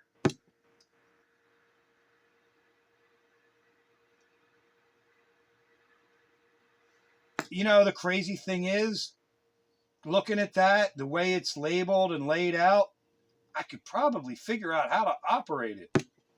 Art? Yeah. Oh, it ain't that hard to figure out. Well, I mean, it's like it's not like something that I would build that unless you know how it works, you'd never be able to work it. Yeah, I'm sure there's a preferred way to tune it up and everything too. That thing's downright beautiful. You guys got a breaker out there hollering. We better holler louder because I don't hear him. Go ahead out there, breaker.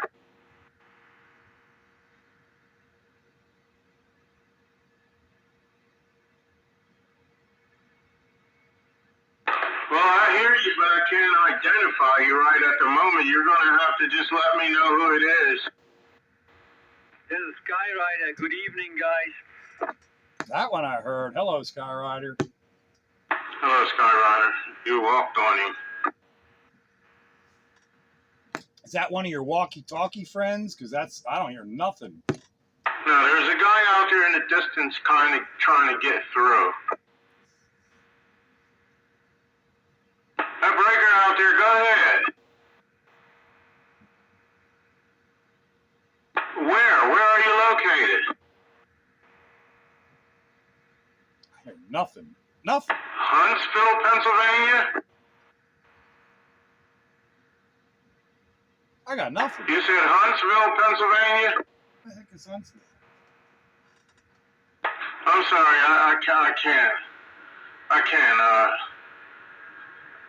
I can't hear everything you're saying, Roger. Yeah, I hear you. I could not identify you, Roger. All right, where's Huntsville located?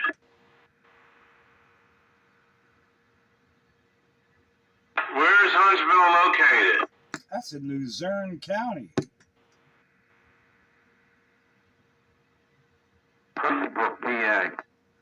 Roger that, yeah. What's your handle up there in Huntsville? He can't be in Huntsville. That's up by Wilkes-Barre. Yes, he can. Keep it on the hill. All right, I'm backing out. That's 73 miles. That's all right. Is he really up in Huntsville? Yeah, as far as I don't see no reason he should lie like that. I don't hear a squeak. That's all. I don't mean to interrupt. I'm not trying to interrupt.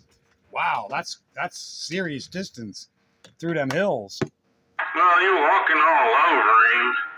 All right, I would like to get your handle out there in Huntsville, if you will.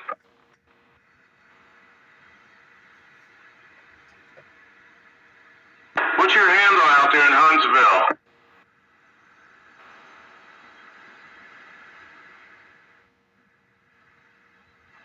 Well, that's the end of that. All right, I'm back on the side.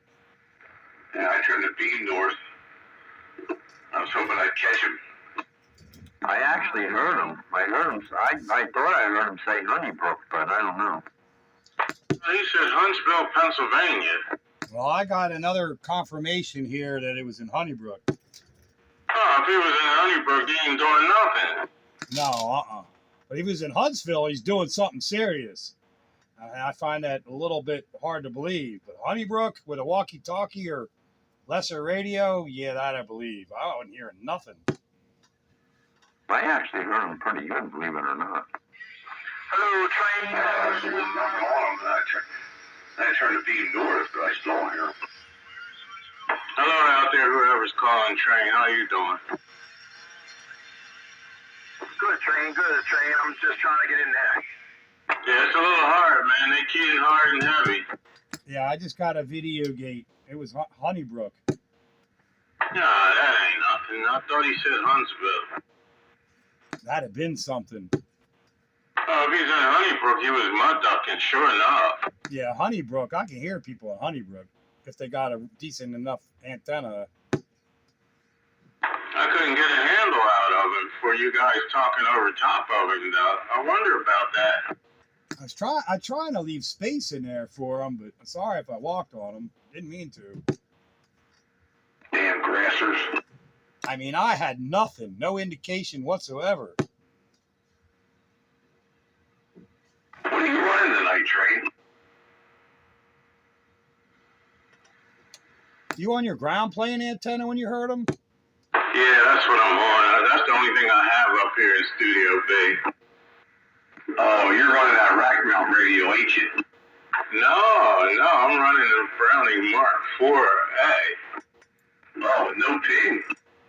No ping, man. That thing's loud. Oh, is it too loud?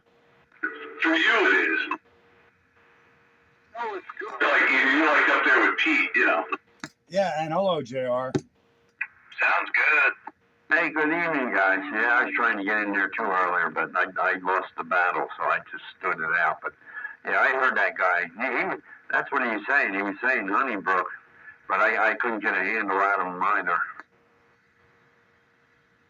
Yeah, Bikebuster tried to get in there. Skyrider tried to get in there too, just so you guys know it.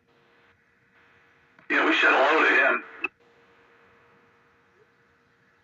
They heard me. Yeah, I heard him. I even said hi. But in case you didn't hear me, I'll say hi again.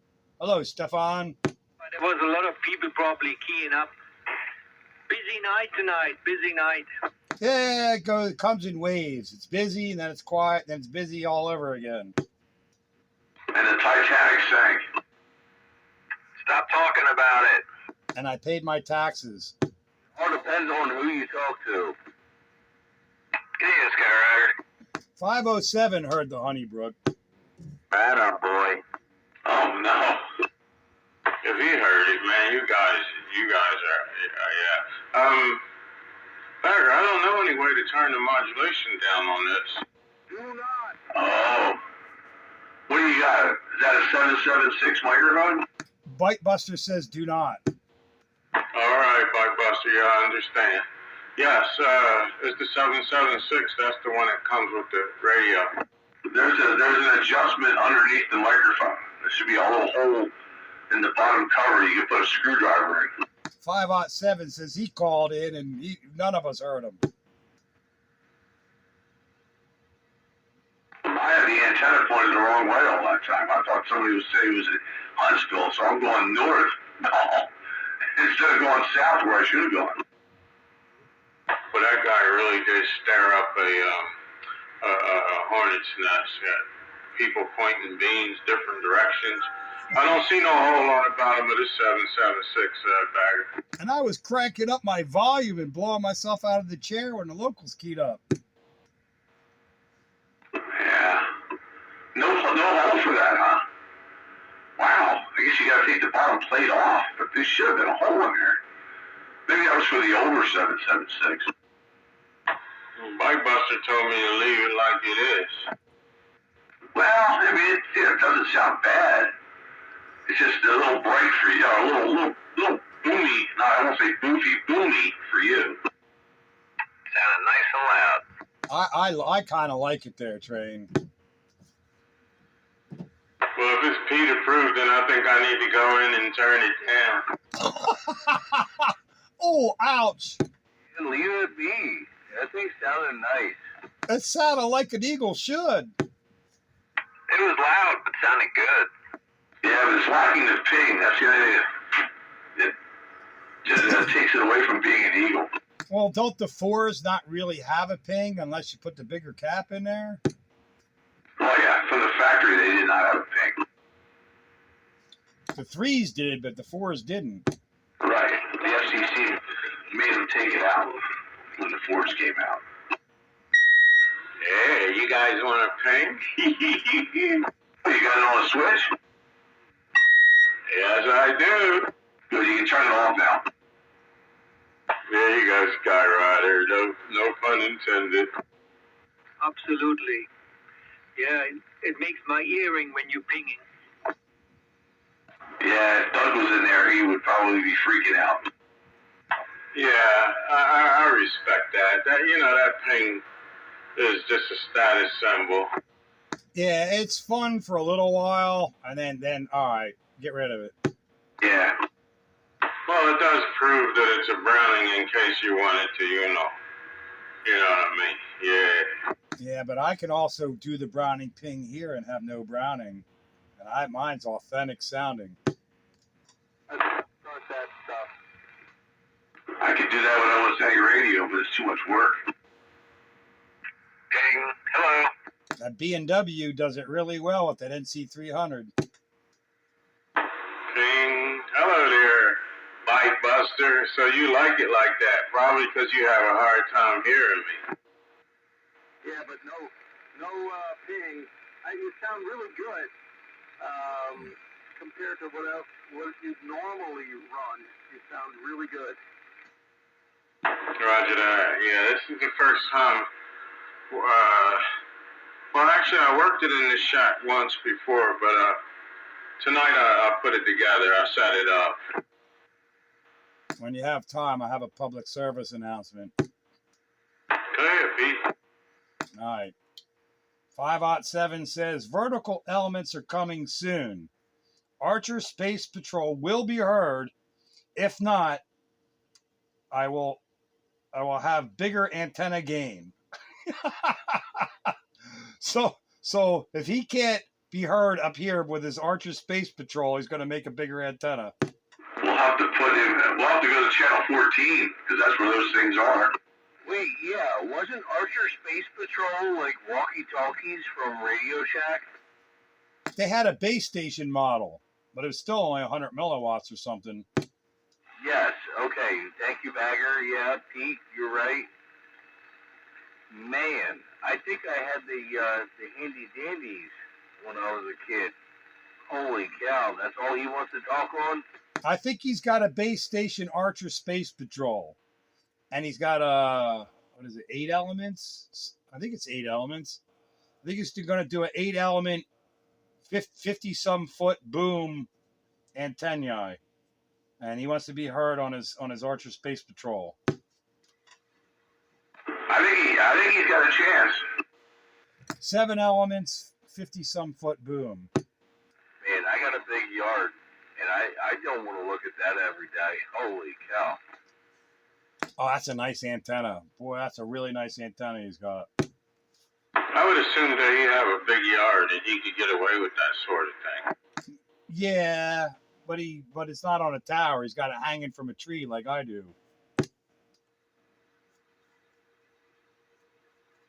And a big fat boy heating up the room. No, well, he does. He's got lots of watts available, but his goal is to do it with 100 milliwatts and antenna gain and be heard 35 miles away. What do you say? That's way too much work.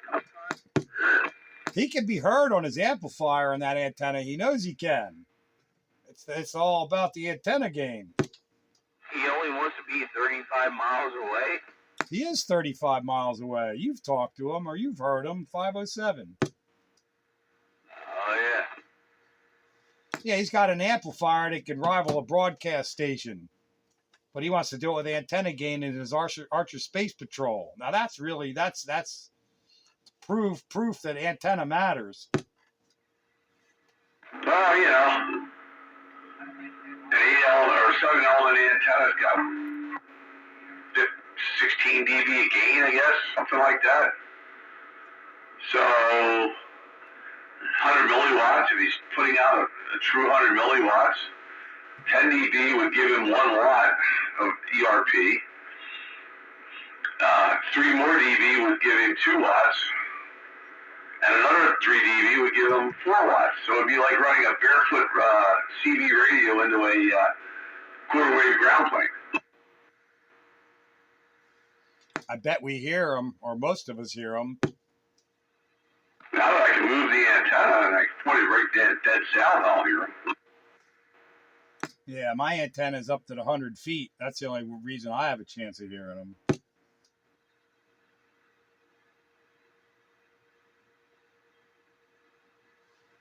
He is listening to our comments, so if you got comments, he'll let me know. We're all what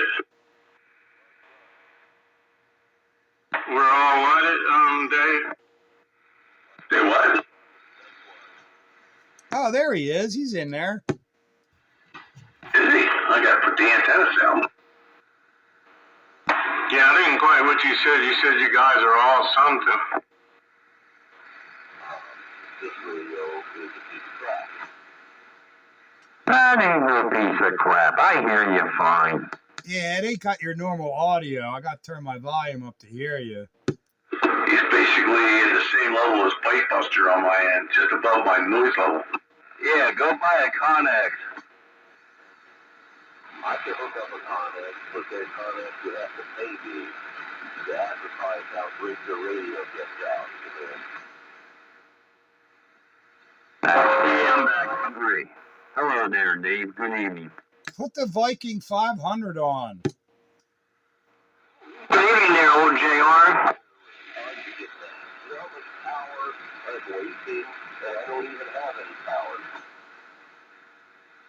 Okay, so you didn't know the antenna tuner was a separate piece, so you can sound that separate. Now, I don't know if you can use that on 11 meters. I wouldn't mind having that if you could. Yeah, you probably could. And power is a terrible thing to waste there, 507.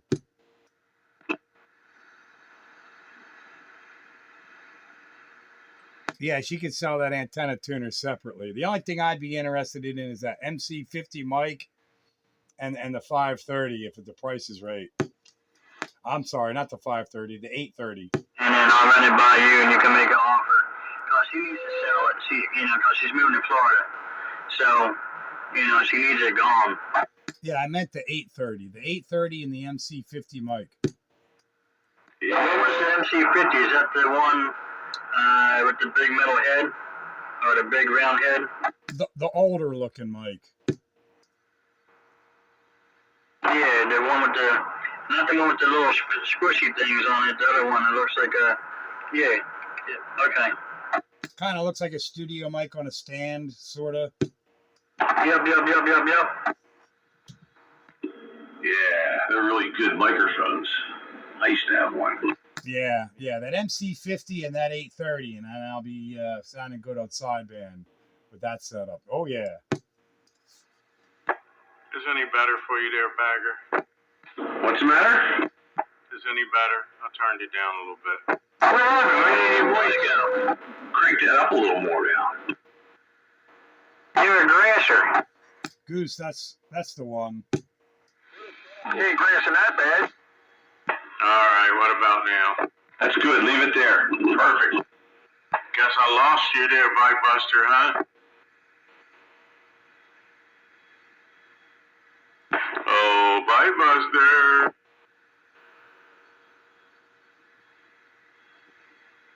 That's the time that he wouldn't be around. I guess Bite Buster can't hear you no more since you lost your mod. It's not that big of a change. He found it. No, I know. That was a little bit of ball busting. Well, when I didn't hear you get back to me, Bite Buster, it did give a certain amount of insecurity. That mic right there, Pete. Is that the mic you want? Yeah, that mic and that 830. Yeah, I'm gonna try to get good prices for both of them for you. I mean, I told her I'll drive down and pick everything up. I'll pay out of my pocket, and then they can come pick everything up. Yeah, I'd be interested in that pair of pieces of gear. I mean, I'm more interested in more, but I can't afford more, so there's that. Roger. Yeah, she thought it was a 3-piece with the antenna tuner. I said, no, you can sell that separate. That don't go to either one of those radios. He needed it because he was talking off a ground plane, so he had to, get good enough severity to use it up in hand. Well, that tuner kind of goes with that 830, but not necessarily. I mean, it can be used with any radio, and I don't need it. It won't handle the power that I run. How many watts does it handle? I think that's a 200-watt tuner by looking at it. I think it's a 200-watter. Not much more than that for sure.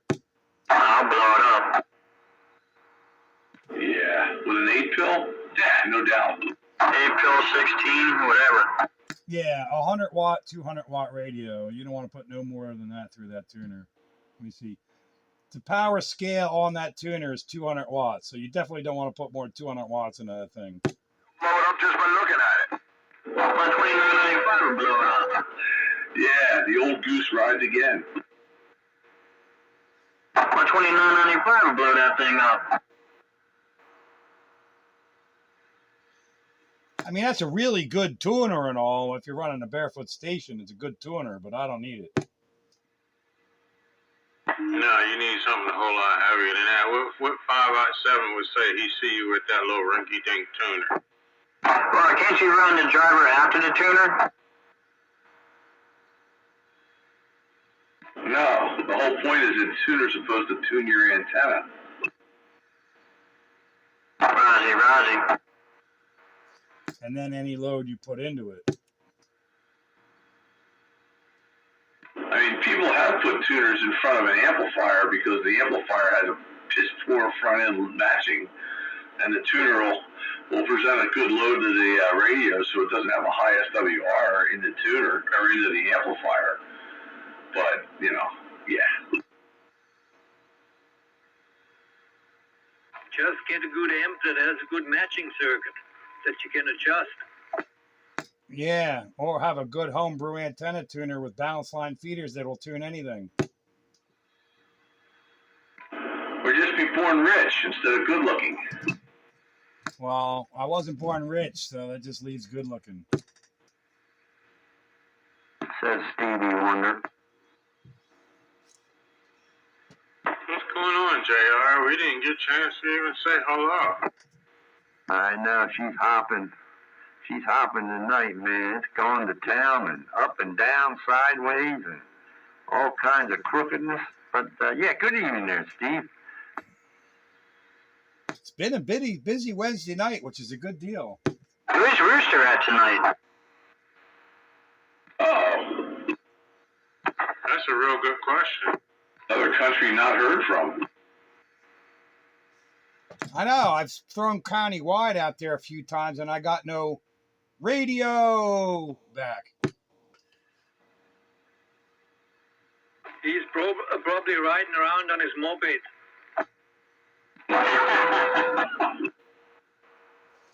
Electric? I don't think so. Yeah, he's got an electric scooter. Now, that would bring him out for sure if he was listening. Yeah, right? Yeah, that was the idea, Jeff.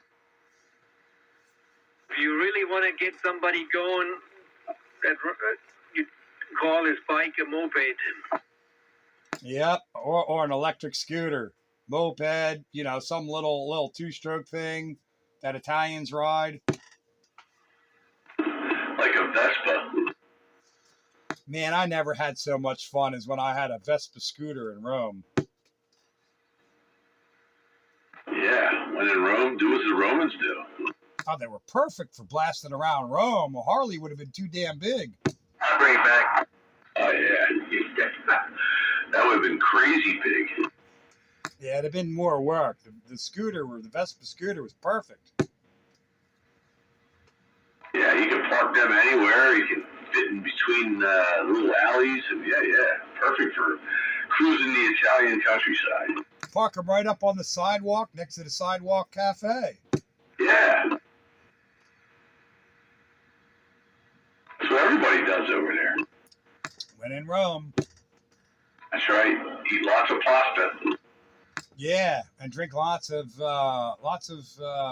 anisette or amaretto and sambuca. Aqua. Line them up. Yeah, vino. Vino's the big thing. Vino everywhere. Ew, green wine. Green? It's not green. It's red.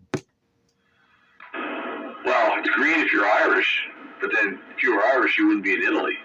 Well, I know somebody that always had green beer on St. Patty's Day. Yeah, sounds like something Steve would do. That's exactly what he did. He poured green food dye into the beer on Patty's Day. So if that's only something Spitfire or my daughter would do.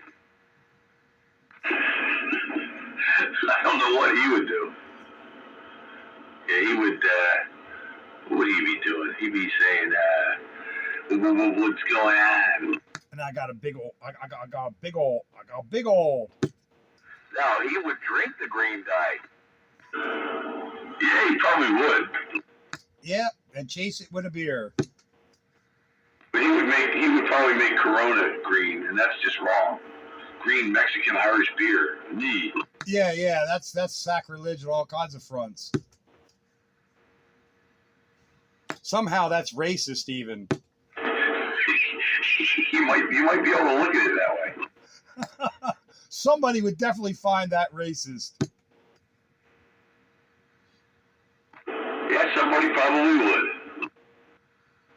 And then they'd sue. They'd sue for that big old Hummer. He had two.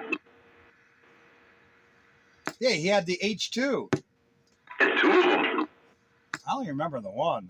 He had that yellow one, and he sold it, and then he got that silver one. I remember the yellow one. I don't remember the silver one, but that's not saying anything.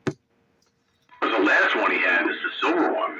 He went to Florida with that one. Do you remember the story behind the yellow one? Good story. About how he got it from a sheriff impound and he had to clean all the blood and guts out of it? I don't remember that story. No, but that was the first one he put the hockey puck in. Yeah, that's the one he attached his radio to the dashboard with drywall screws. That's also the one where he melted the realistic 3-band scanner antenna. He melted it on 2 meters. He melted the coils. Yeah, he put too much power through it. Yeah, but he also didn't adjust the SWR on it neither. You got to adjust the SWR on those things. He left it as the scanner antenna without changing it.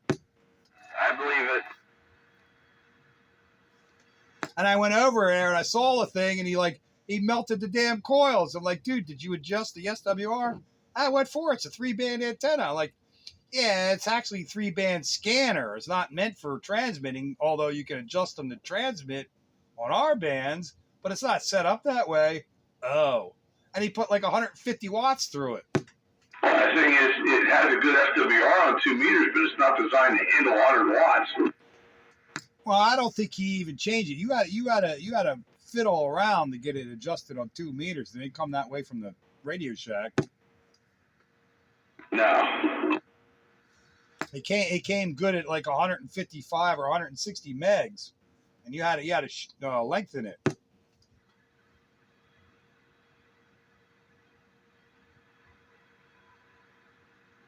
Well, I didn't know. No, he didn't know, and nor did he care. He just buy another one. He blew up all kinds of stuff. Just buy another one. Yeah, what do I need these radios for on my ground plane? Yeah, see? Oh, yeah, forgot about that one. But yeah, it just goes to show you don't need smarts if you got money. Yeah, this antenna sucks. My no ground plane. We'll put the ground plane on. The wife don't like them. So this antenna sucks. It sucks because you didn't put the ground plane on it. Well, my beam here was his old one.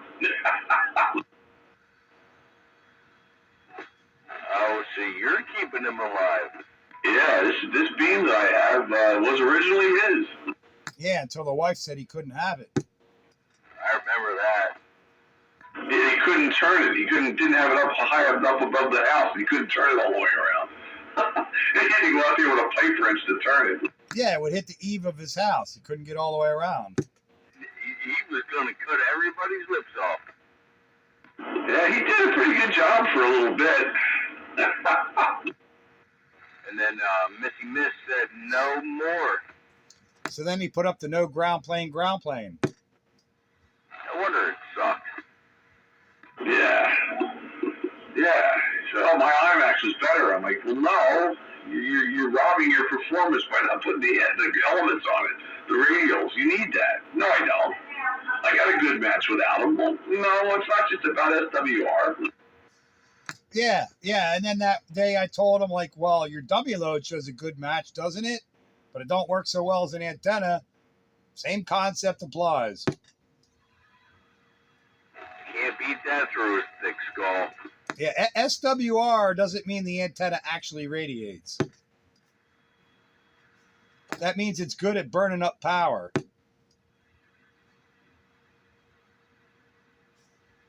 Burning up power and radiating power are two different things.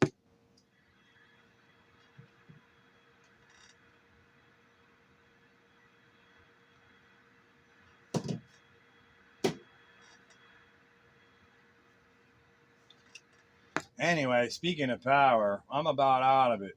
10 after 10. Ooh, 2 old cars. 10 after 10. Thanks for the fun on Classic Radio Roundup. Check out the video gate sometime tomorrow morning. It'll be up there in the usual place on the YouTube.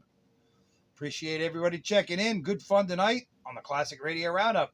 Channel 13, 27115 on your AM radio dial. Spitfire 441. I'm going that way. 7-3 all. Thanks again for the fun. Anyways, you gonna Get your beat. I'll text you. Copy, Goose.